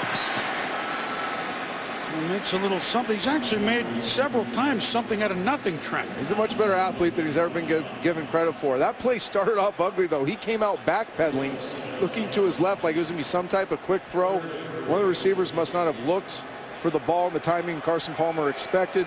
Nice job, though, recognizing, not making a bad play worse, getting on the perimeter, using that athleticism, and getting some positive yards. Naismith Trophy winner back in 2002 for USC. Now 34 years of age, 3 young children. Enjoys the game of football immensely, seemingly more and more every year, he says. Certainly now, here in Arizona, year number 2. Palmer tucks it in. It's a completion, and Arizona's will pick up a first down. Jaron Brown, second-year receiver from Clemson. Nice play by Carson Palmer here again. Doesn't get the look he's expecting and trying to reload the ball with your arm. Look at this. Boom. He wants to let it go, has to reload it, recock it. To be accurate there is very difficult.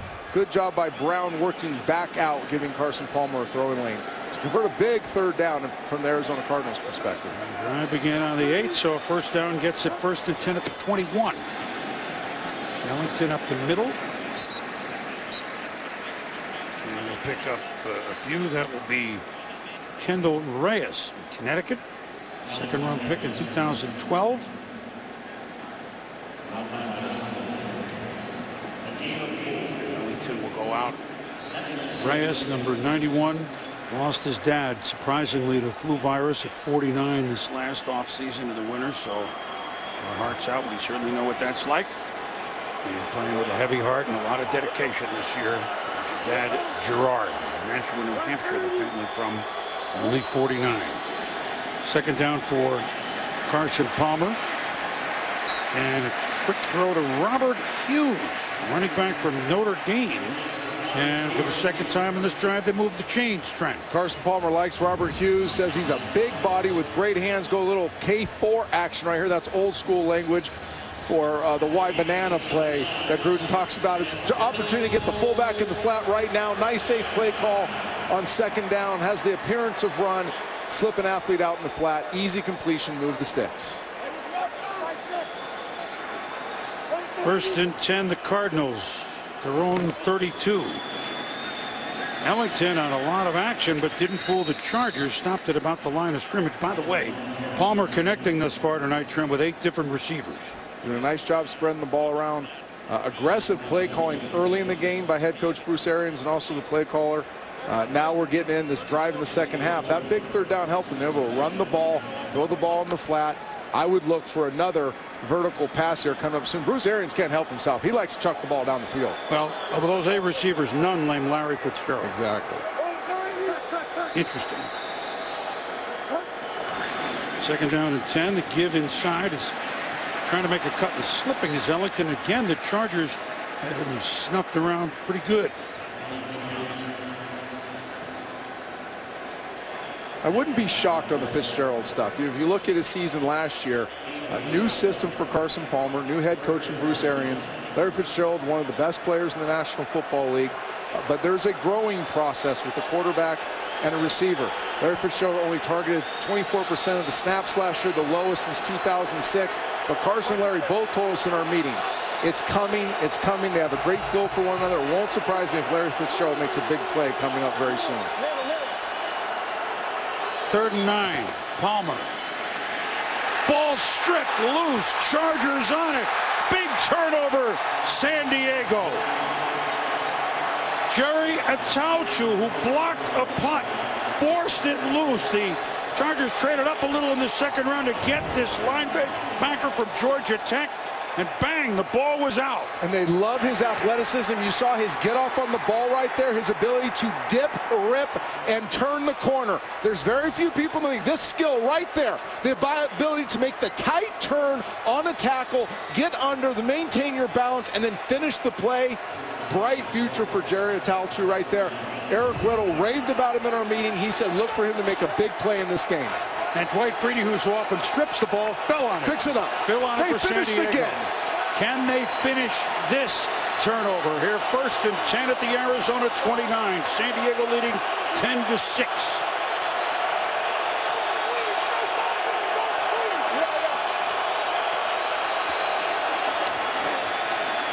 Rivers. Keenan Allen. That'll be a pickup of about almost 10. Kevin Minter with the tackle downfield. It'll be a 2nd and 1 after a pickup of 9. And look at Chargers playing faster, beat him on some man beaters in that last series. Now look at the look he gets. Has the appearance of man, a little bit softer profile there. Now you can get those underneath completions. The give is to Ryan Matthews. Not much going. Good job at the line by Arizona. We see Shaughnessy, and that Larry Foote is omnipresent. Most entire career with Pittsburgh. Of course, Bruce Arians knew him when he was an assistant there under Mike Tomlin. So now 3rd and about 2 feet. And the Chargers are the best in the National Football League in these situations. 3rd and short. Knock back on your offensive line. They barely got one earlier running left. I would think this one's going over big DJ Fluker. Big body, likes to lean on people, create enough movement. I formation. The give is to the first back, Ryan Matthews. He's into the secondary, and he's into the end zone. Touchdown, San Diego.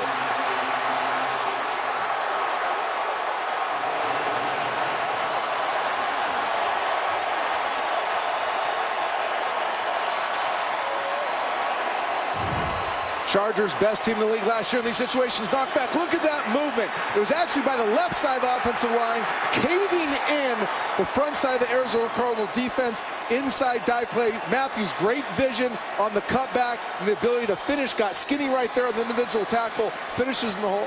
Finishes in the end zone. Beautiful job. Sudden change by the San Diego Chargers, sticking to their plan, ramming it in the end zone. Tauchu forces the fumble. Freeney falls on it. King Dunlap, the left tackle. Chad Reinhardt, the left guard with big blocks. And Nick Novak with the extra points. So 2 possessions, 2 touchdowns, San Diego here in the 3rd quarter. And they all of a sudden lead 17-6. And here's a game-altering play. Jerry Atauchu. Dwight Freeney finishing it. Ryan Matthews playing fullback in that set right now. There's some offensive system versatility. Finish in the zone. Chargers have momentum again.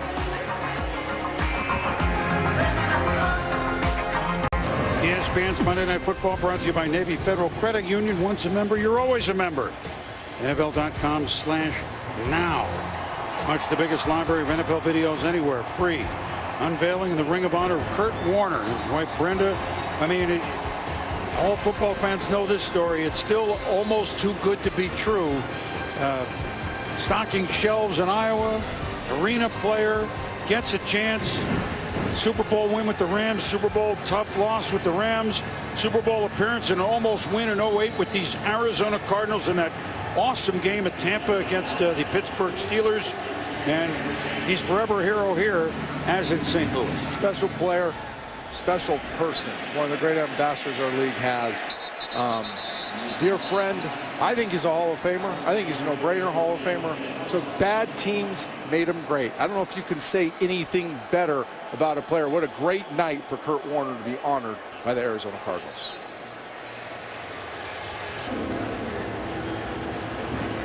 (17-6). All of a sudden, the Chargers 2 third-quarter touchdowns, and once again, some of their youngsters excelling as they did last year. And here's a story. Only once in the illustrious career, this game included, with 2 quarters to go, has Larry Fitzgerald not had a catch. It happened in his rookie year in 04, and thus far tonight, he doesn't have a catch because he hasn't been targeted. The youngest man in NFL history to 800 catches and 11,000 yards, yet none of it tonight. Cardinals out down by 11, begin at the 20. Carson Palmer behind Ellington, tries to make a move and goes nowhere as Brandon Flowers, 17 career interceptions, Pro Bowler last year, Kansas City, let go by the Chiefs. I think a couple things to understand about Larry Fitzgerald not seeing the ball yet. And yes, I agree. At times you need to force feed great players. But Bruce Arians, the head coach, has been one of the great play callers our league's seen in the last 10, 15 years. He doesn't believe in calling plays for players. He calls plays for progressions. And if the quarterback does his job, if he's calling the right plays, the right players get the ball. So I'm sure he's trying to dial up plays where Larry's earlier in the progression. This is Ellington, who picks up about 5. Manti Te'o among those in on the stop, along with Jason Verrett, #1 pick. Verrett has looked good tonight. Tauchu speaks for itself. #1 and 2 draft picks this year by Tom Telesco, who has come in and done just a super job in identifying players in the draft. In his 2 years as GM, one of the things he did was identify the new head coach, Mike McCoy, working under John Fox in Denver, and before that he had worked under him for years in Carolina, among other places. Where he'd been. Mike McCoy, the second youngest head coach at 42. Telesco, a young GM. Young Chargers making their mark with a 17-6 lead. Week 2 action kicks off with Thursday Night Football. CBS and the NFL Network. Steelers at the Ravens. Steelers hung on to beat Cleveland. The Ravens, needless to say, in the news today.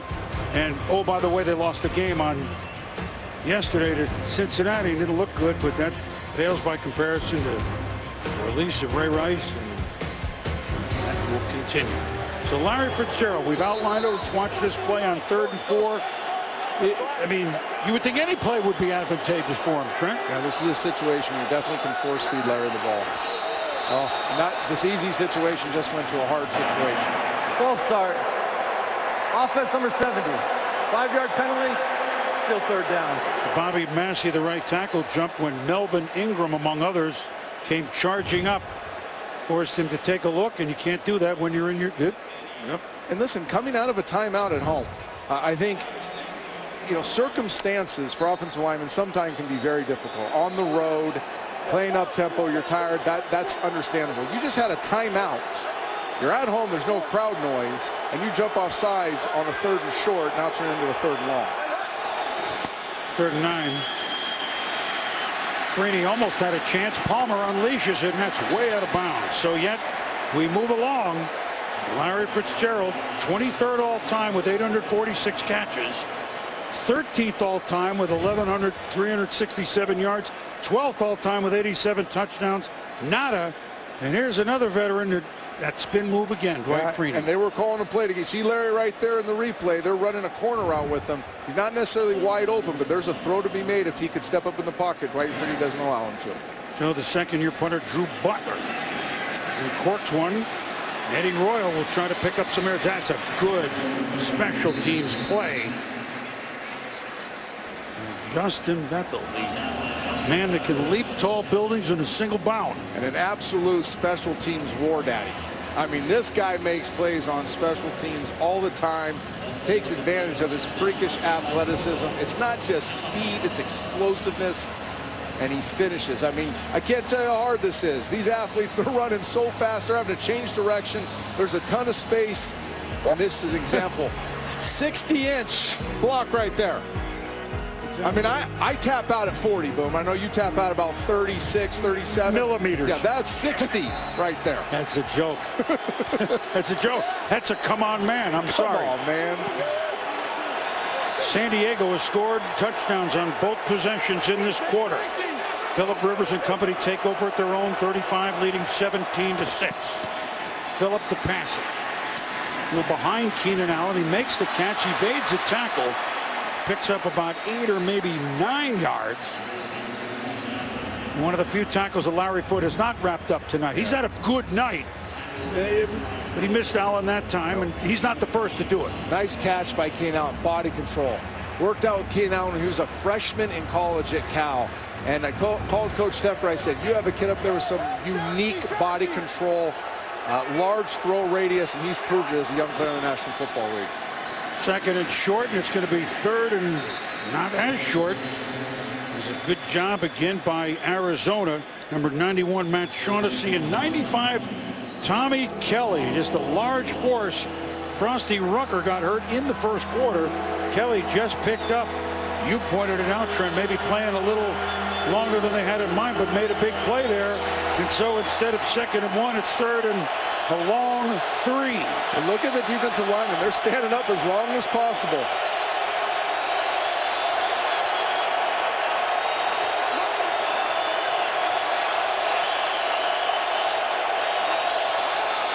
Rivers to throw. Under duress. And it's incomplete to Antonio Gates. You see Gates there. Just a thought. Gates and Larry Fitzgerald, 87 touchdowns, along with the Hall of Famer winning this year, Andre Reed, 12th all time. We've marveled at him. Gates has caught a few. Larry, nothing tonight. An interior pressure right there. We talked about pocket push, interior pressure. Phillip can't step up, set his feet, forces an inaccurate throw. Really nice stand by the Arizona Cardinals defense. Mike Seifert. High kick to Ted Ginn. Says everybody get away, and the backspin on it, and that's certainly not what Cypress and the Chargers had in mind. So the Cardinals get a little bit of break. The guys were behind Ginn to down it at the 10. There they are, and it back the wrong way. That's fine if you're trying to hold the green. It's not good if you're trying to pin the Cardinals deep. Monday Night Football. Of course, I wouldn't know nothing about holding the green. I'd fire it in the hole. You do, which is a little different. Monday Night Football brings you a meeting between two reigning division champs, Sean McCoy in Philadelphia, the high-speed offense, Chip Kelly. Two-time Pro Bowl quarterback Andrew Luck. They tried to come from behind again the other night. The last night at Denver almost did. The Eagles of the Colts, Monday Night ESPN, also on Watch ESPN. Punt was a 22-yarder. So Arizona, it's a big break. They get the ball at the 36. Carson Palmer first down. Oh, it's almost. He threw it into double coverage and almost picked off by Marcus Gilchrist. Marcus Gilchrist does a nice job there. It's slot away from the tight end. He starts to go left, but he sees Carson Palmer's eyes and he beelines for the play side seam. Ooh. Nice discipline by Marcus Gilchrist playing middle of the field safety. Great opportunity right there to intercept it. It's one thing to get there and deflect the ball. But again, that's why some of these guys are playing on defense instead of offense. I got a story to tell you about that in a minute. Here's second down, Carson Palmer.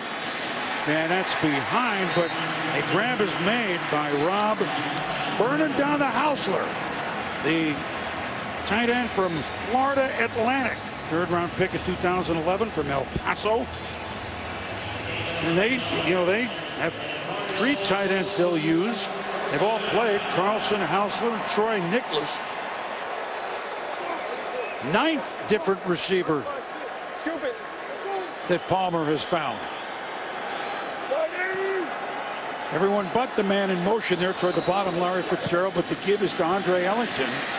Spinning, and Manti Te'o and company wrap him up, but after a gain of about 6.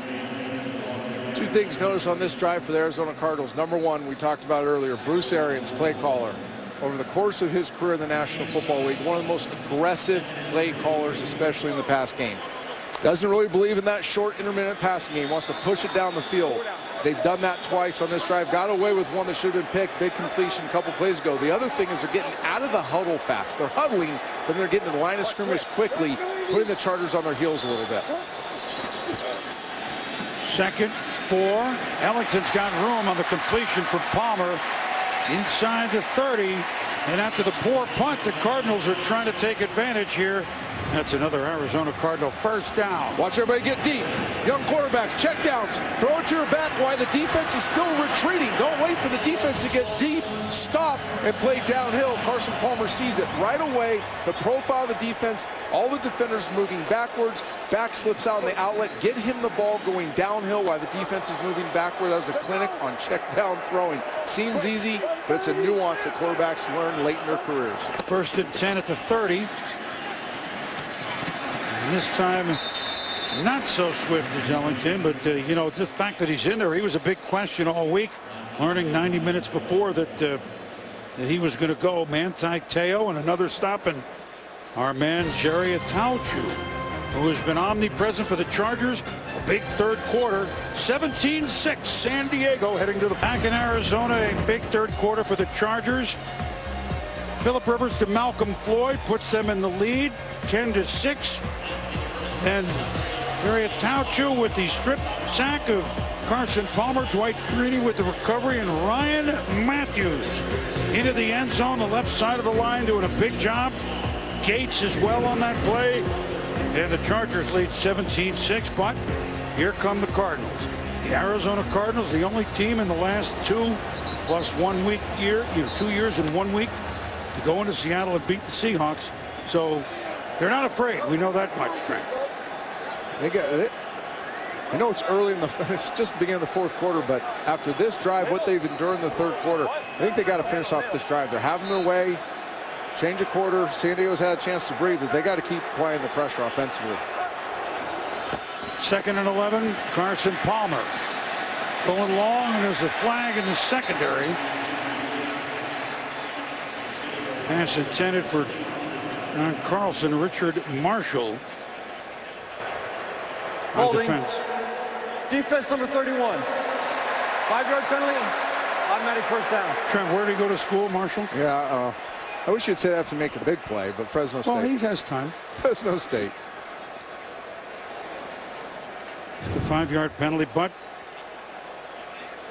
he move it. Yeah, and it happened even before that. There's a lot going on. He was holding Carlson even before Carlson started on the corner out there. 1st and 10, 26.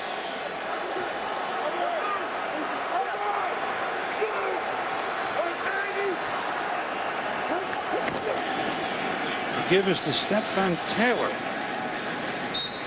5th round pick a year ago from Stanford, young man from Mansfield, Texas.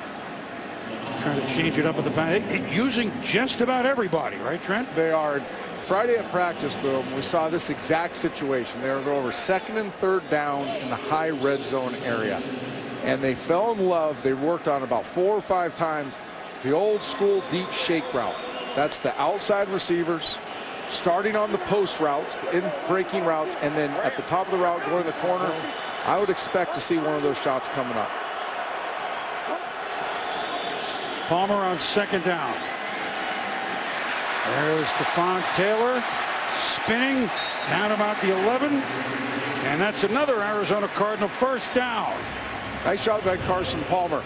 It's not the route I was talking about, but they are definitely trying to take a shot in the end zone here. A deep extended drop, but again, the defense gets deep. You see all those underneath linebackers dropping deep into coverage, taking away those deeper throwing lanes. Carson Palmer getting the ball to his back now so he can catch and run and move the chains. It's touchdown, check down when you get in this part of the field. And first down several times. 1st and goal. They've got to go the full 10 yards to do it. Palmer, swing. Taylor spins. It's up 5 yards, down to the 5. Jarrett Johnson on the stop. But this is a big, big drive for Arizona. started on the backwards punt, if you will, the 22-yard punt by Cyphers, and Arizona trying to climb right back in it.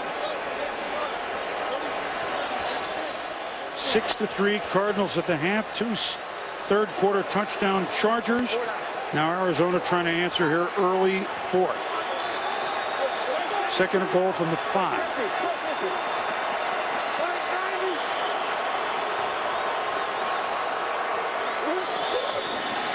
Palmer to Larry Fitzgerald.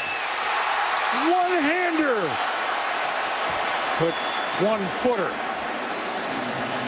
That is a very, very difficult concept to pull off. Love it on paper, fake the flat route speed, and then turn into a wheel by the wide receiver. The problem with this concept, one, an incredibly difficult throw for the quarterback, sprinting to his right, but throwing the ball vertically into the end zone. Second of all, that's a tight turn you're expecting Larry Fitzgerald to make right there. Full speed in the flat, and then he's got to get vertical right away. Naturally, you're going to lose ground to the sideline. Love the idea, very difficult to execute. 10th play of the drive, 3rd and goal from the 5.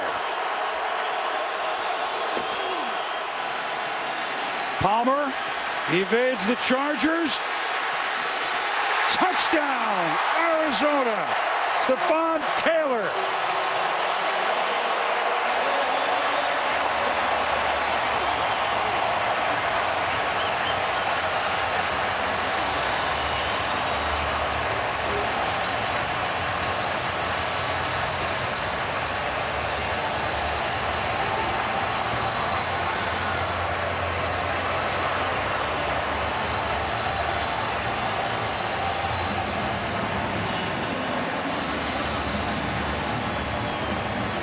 And it's 17-12. They're going to go for 2, make it a field goal game. Chargers are on line on defense. Snap to Dwyer directly, but they were lined there. So trickery does not pay off, and Richard Marshall from Fresno State among the Chargers, to 3 Chargers to make the stop. And so the 2-point conversion doesn't work. 17-12. Direct snap to the back. Dwyer. Chargers were not aligned to the left, but they run it to the right. Chargers rally. I love this play. Lots to talk about here. I'm trying to go slowly. Carson Palmer coming out on rhythm. Not there. Extends the play. Goes to his right. But look at that Manti Te'o. Buys the pump fake inside. Doesn't cover the flat. Touchdown, Cardinals. Well, we said the touchdowns would come, and they have. Phillip Rivers, Carson Palmer not going to lead their teams to field goals all day. And so the Cardinals have answered 2 touchdowns by the Chargers. And please hang on. It's going to be a big finish, 17-12. The Charger lead is cut to 5. Donald Brown will not bring out a kick by Catanzaro, the rookie kicker. And Phillip Rivers caught fire in quarter number 3, Trent Dilfer. He did, and if you look at those first half numbers, don't look very well, but let's not forget a couple big drops, some interior pressures. Doesn't let it bother him. I always talk about pace plays after critical errors. At the end of the first half, Phillip Rivers throws an interception. Not his fault, but it's a critical error. Comes back in the second half, third quarter, and just straight deals. You saw the numbers, 7 for 8. Doesn't flinch at halftime. And something bad happened at the end of the first half. In fact, built off of it and motivated to play even better to start this half. 5 times a 4,000-yard passer in his career, Phillip Rivers. Now we've seen the Cardinals get back in it. The pitch to Matthews.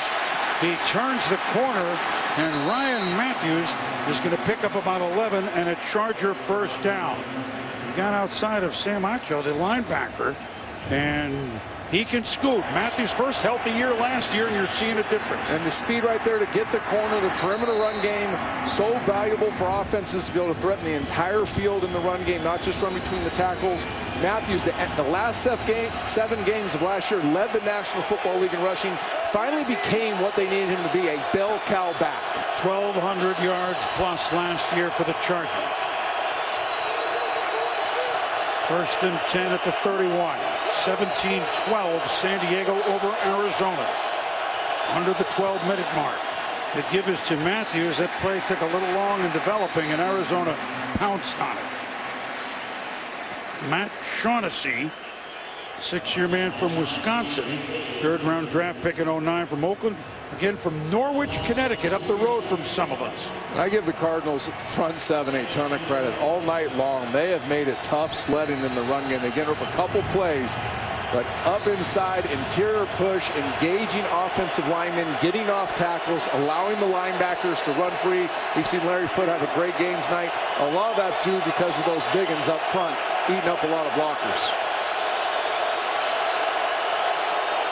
2nd and 12, Phillip Rivers to pass. Underneath of Ladarius Green, makes the shake. Picks up a few yards. Or he is brought down by Rashad Johnson. And now, still 3rd and long, San Diego. The crowd on its feet and this here in Arizona. Big play, Cardinals. And this is what the Cardinals want to do. They tried to get momentum back. Had a great touchdown drive, stopped the run and short pass on 1st and 2nd down, force a must-pass situation, try to get after Phillip Rivers.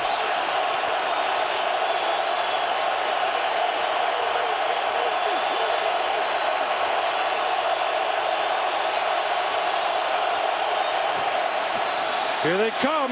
Rivers throwing. Flags are down, but the ball is picked off Arizona. Tony Jefferson moving on up. But we'll wait to see what the flag is.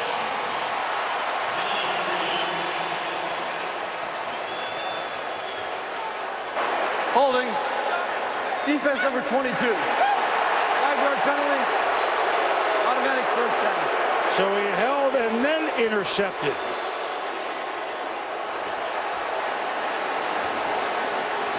What a big call that. You don't think Bruce Arians is hot? This is all we talked about in the offseason, the preseason. At what point would this rule emphasis affect a game? Right there. Hey, based on the letter of the law and the emphasis, that is a penalty. Now, I don't agree with it. It's an unfair fight for the defense if they can't get hands on to a certain degree. Antonio Gates pushes off his left arm, but they have been prepped all preseason for plays just like that, and it costs them an interception. A huge play in the flip to Eddie Royal on the reverse. Arizona's ready. They're not taking no for an answer. Atcho again on the, this time in on the play. And again, the front 7 of the Arizona Cardinals playing relentless football, but Patrick Peterson right there makes an awesome play. See him right here come over the top on the reverse action. He's going to come back in the screen. Look at the discipline. He gets outside. He forces the play back inside to where his buddies are. Guy's going to make the play, not selfish and try to make the play himself. 2nd and 13 at the 35. Crowd certainly into it with 9.5 to go. Rivers, deep, way over the head of Royal. And good coverage on the play by Gerard Powers. And so again, a 3rd down. And a real stand-up series to this point by the Arizona Cardinals. They get a stop. They think they have an interception. They get the penalty against them. That deflates a lot of units. Not this group. First two plays after the interception, they've forced the Chargers to lose 3 yards. Now they're in control of this down. A must-pass situation.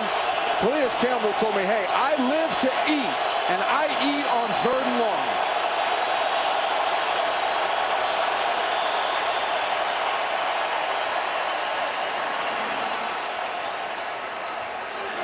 And Phillip Rivers didn't like what they were chewing on. So we just go to a commercial. Timeout.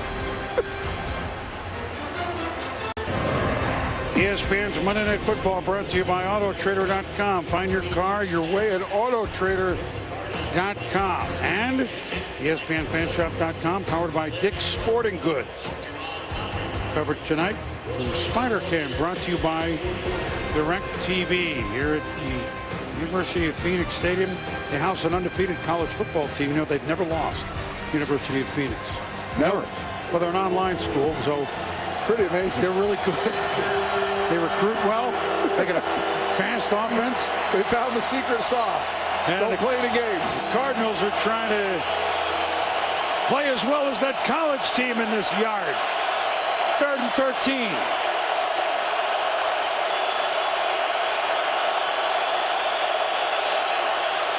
Rivers back to throw. Long. complete to Antonio Gates.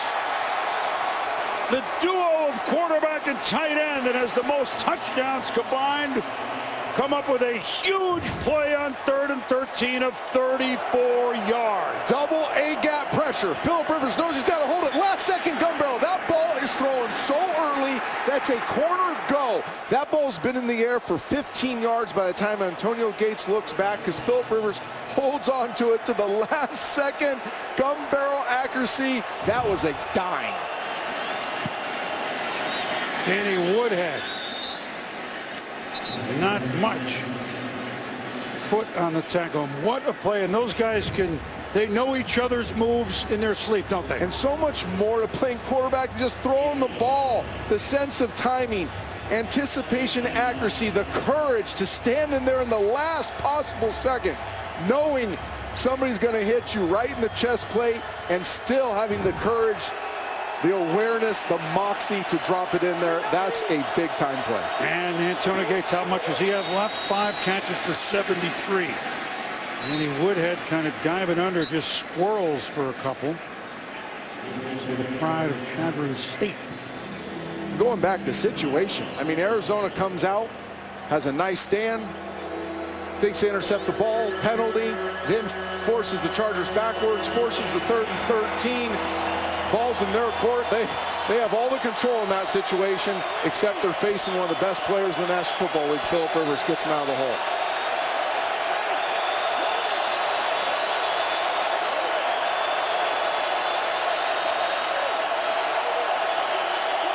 Third and 8 from the 29. Rivers. Oh, it's snapped behind him. He falls on it, but they're out of field goal range, which, if made, would have made it an 8-point game, but that's a big if. And remember, Nick Hardwick, the center, went out earlier in the game with an injury. Ornberger done a good job, but that time the miscommunication is going to cost the Chargers dearly. Yeah, but that's on Philip Rivers. We're sitting here singing his praises. He's played brilliantly. That is a basic snap catch situation. That's not on Ornberger at all. That's on Philip Rivers. #1 job, catch the ball in the shotgun, moves him out of field goal range, defeats a great drive. Cypress will punt it inside the 10. Oh my Hugh goodness. makes that, but man, just when you think. Just when you think, boom. Brilliant play by Philip Rivers. Does the hard stuff, makes the hard stuff look easy. Unfortunately, made the easy stuff look very hard right there. Very costly to the Chargers.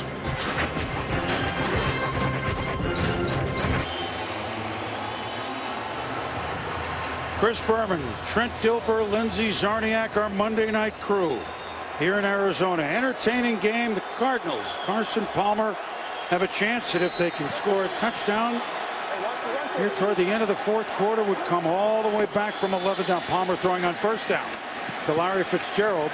Good coverage there by Jason Verrett.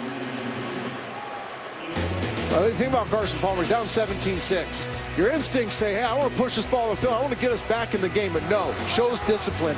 Retreating underneath defenders. Gets the ball to his back early so he can get downhill, get chunk yardage. I'm only throwing the ball about 5 yards. Does it again. Hey, I know I'm going to get my opportunity. I'm going to push it down the field. I'm going to be the hero. No, I'm not getting the look we designed the play for. They're soft again. They're retreating. Get the ball to another back. That's how you score touchdowns in the National Football League. It's decision-making as much as spinning it. Flag. Motion. False start. Offense, number 62. Pass the distance to the goal. Still 2nd down. Ted Larson came over from Tampa Bay. Gets the motion call. And so they're backed up to 2nd and 15 at their own 4.5. We've seen the Cardinals drive several times forward from the shadow of their own goalpost. Under 7. Sorry, Trent. No, my bad. And hats off to Jason Verrett, the young corner. That 1st down play is matched up on Larry Fitzgerald. Played great bail technique. Created confusion by Carson Palmer and Larry Fitzgerald. 5 split out wide. Palmer. Ooh, and that's Verrett on a quick completion to Ted Ginn. And the #1 pick, Verrett. They distant cousin of Stan Verrett, our late night anchor in LA. And I don't think Stan would come up and lay the helmet on a player like that. But Jason Verrett, Eric Weddle's telling us, obviously has incredible traits as a man corner, but he was more impressed by how smart, how functionally football intelligent Jason Verrett has been at a young age. big play, Carson Palmer and the Cardinals on 3rd and 10. Good rush, but Palmer evades him. He's got room, and he picks up the first down. Carson Palmer extending plays, using his legs all night long. I mentioned earlier in the game, he's an underrated athlete. If you give him this type of space, right, instinct to climb, there's open field right there. He's a good enough athlete to get some hidden yards using his feet. 30 yards on the ground for Carson Palmer. That's news. What a huge play, too, Trent. Under 6 to go now. First down at the 21.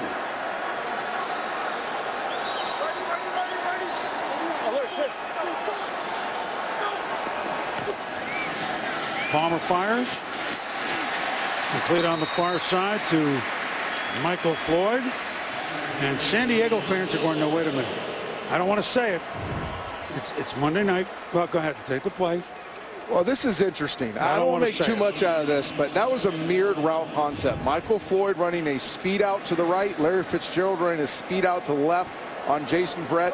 Those are the plays. Single high safety. Carson Palmer has his choice which side he goes to. He chose to go to Floyd instead of Larry Fitzgerald. 2nd and 1. Ellington dangerous. He can move. And he's almost to the midfield stripe. So here come the Cardinals, and it's Monday Night Football. Last year they had a 21-point lead against Houston and didn't win. Our game we did. 2 years ago, you don't even need to bring up the huge lead against Denver. And here they are again with a double-digit lead.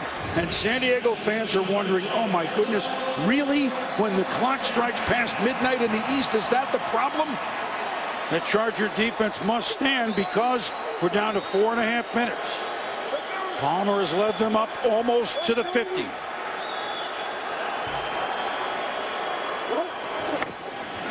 Back to throw. Oh, and he got leveled. About one step away from the ball being forced out of his hands. Just got it free in enough time. And I think Jason Verrett gets away with that downfield holding right here. I was watching as it happened, and isolation play to the young rookie John Brown on another rookie, Jason Verrett. And it definitely looked like past the 5 yards. Here we go. I want to see if my eyes lied to me. That's past 5 yards right there at that shot. And then there's, yeah, and that's what forced Carson Palmer's timing away and made him escape the pocket. 2nd down, Palmer to throw. And there it is. Larry Fitzgerald with his first catch of the night and into San Diego territory at the 30. Love this. Little man beater. Inside receiver running the fade. Little natural pick on the underneath route. That is a great way to get Larry Fitzgerald his first catch of the game. Get him matched up on Flowers in the slot and let him run a vertical route. So he can still make circus catches, huh? Yeah. That's number 11. By the way, the 11th different Cardinal receiver tonight. At the San Diego 30 with 4 minutes to go. Spinning is Jonathan Dwyer for maybe a yard. Corey Leggett sits on it. Look at this now. He's been doing it since he was drafted 3rd overall in 2004. 1 pick ahead of Phillip Rivers. He just makes the difficult catch look so easy. The only guy that I can ever remember making the circus catch, the conflict catch, look as easy as Larry Fitzgerald is our colleague and Hall of Famer Chris Carter. It's amazing the similarity they have with their ball skills.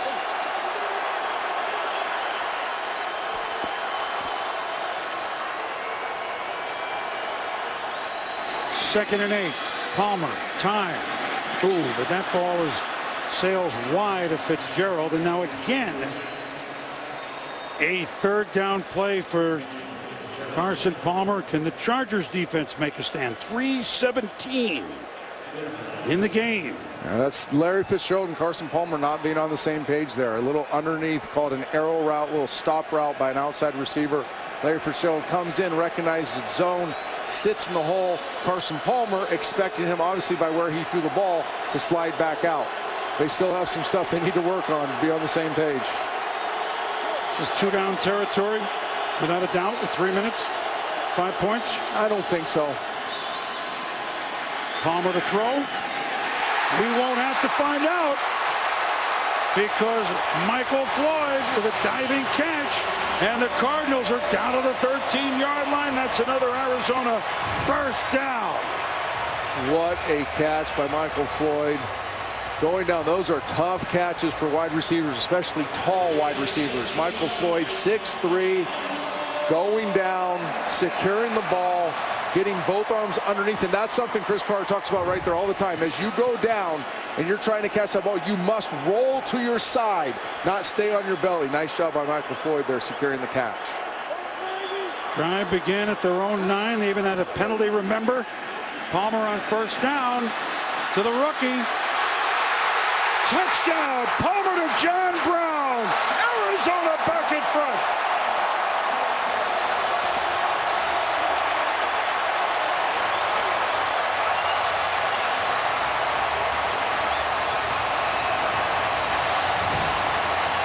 The Cardinals needed what I call beep beep. Those are sudden guys with road runner speed and quickness. John Brown is that guy. They identified him in the draft. They just throw him a simple slip screen. The bigs get out on the perimeter well, but watch this change of direction. Beep beep, right there, accelerates into the end zone. They made Marvin Harrison comparisons. Bruce Arians did talking to us about John Brown because of his ability to start, stop, transition speed. Makes a huge play there to get the Cardinals the lead. And they will go for 2, because remember the failed 2-point conversion before. A 2-point lead's the same as a 1-point lead. And incomplete to Larry Fitzgerald. They obviously went for 2 so that a field goal would only tie by San Diego. Now it would spell a win. But that's the field goal that didn't come on the missed snap by Rivers, which then Arizona converted into a touchdown with a drive that was 91 yards. That was a great route by Larry Fitzgerald. Bad throw by Carson Palmer. But here we go. John Brown. Beep, beep. Beep, beep. Change of direction. Here I go. You can't touch me. I'm getting home in the end zone.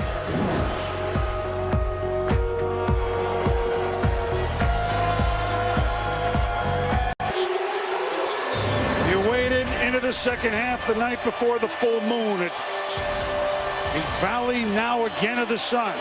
2 third-quarter touchdowns. San Diego made it 17-6 Chargers. 2 fourth-quarter touchdowns. Arizona made it 18-17 Cardinals. And Chandler Catanzaro, the reason he won the job was his kickoffs. Veteran kicker Jay Feely cut, and he kicked it into the end zone. And now you're seeing why he's here. Made a couple of field goals tonight. Can Phillip Rivers shake off what was an 11-point lead? Watch Carson Palmer come back and do it. Now can he do to the Cardinals what they've just done to he and the Chargers? 2:25 to do it. They just need a Nick Novak field goal. Phillip Rivers led the league last year and a half touchdowns, but throws an interception because Eddie Royal is not on the same page. Had 4 game-winning drives last year, but everybody's got to work together. All they need is a field goal. It's allowed now. Rufon, obviously. Rivers on first down. In trouble, bobbled, but caught by Keenan Allen and out of bounds. A San Diego first down, a 12-yard pickup. And Phillip Rivers' ability to change his arm angle. Sometimes you throw these shallow crosses. Matthew Stafford's been knocked for, but you got to do this sometimes. You're stepping left, climbing. You got to find a throwing lane. Phillip Rivers drops his arm, changes his arm angle, makes an accurate throw on the crossing route. Nice drive starter right there. First and 10 Chargers at their own 32. 2:18 to go. Trailing by 1.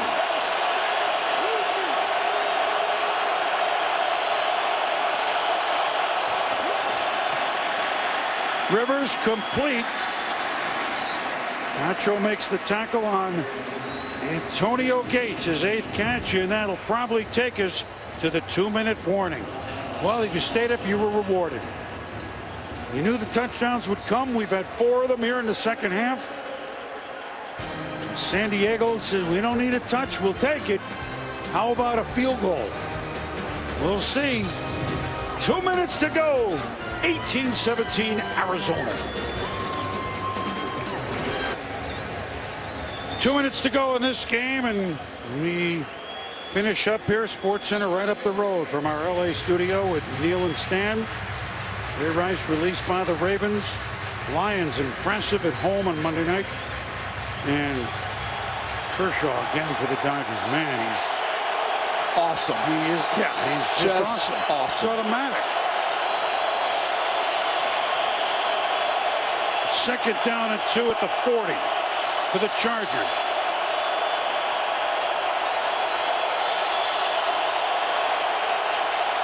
Trailing by a point. It's taking a long time. He's still got 5 seconds to snap it. Here they come. Rivers gets it off. Ooh, through a couple of Cardinals' hands.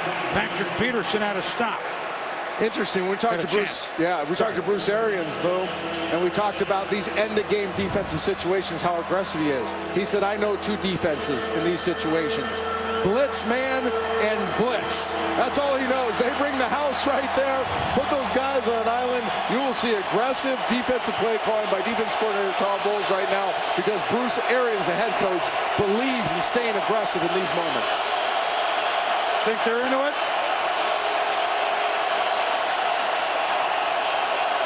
Third and 2. Here they come again. Rivers sidearm incomplete. We're down to 4th down. Inside pressure again. I mean, they are pinning their ears back on defense right now. The Arizona Cardinals are. Look at this inside double A-gap pressure. Add on another rusher.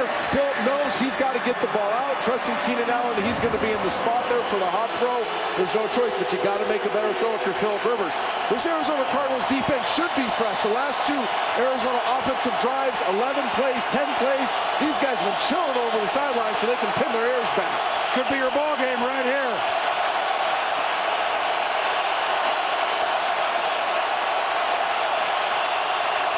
They took too long. They took too long. Delay game. Offense number 17. 5-yard penalty.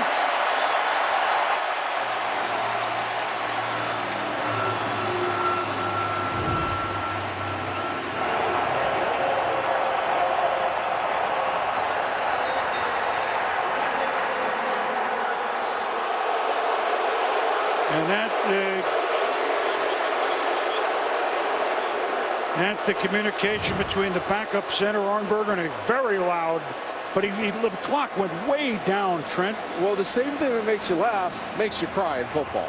So it's a great tool to have to be able to direct all the traffic to the line of scrimmage. Have the whole playbook at your fingertips. Redirect protections, get matchups. That is great. But it makes you cry sometimes when you're facing extreme pressure moments. It's loud and you can't get it communicated. It's tough. They said they got a timeout in time, and that's huge. So 4th and 2. Just got a timeout in time.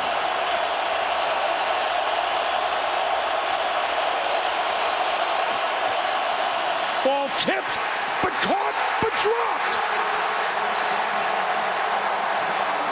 Tipped, and Keenan Allen had a chance and dropped it.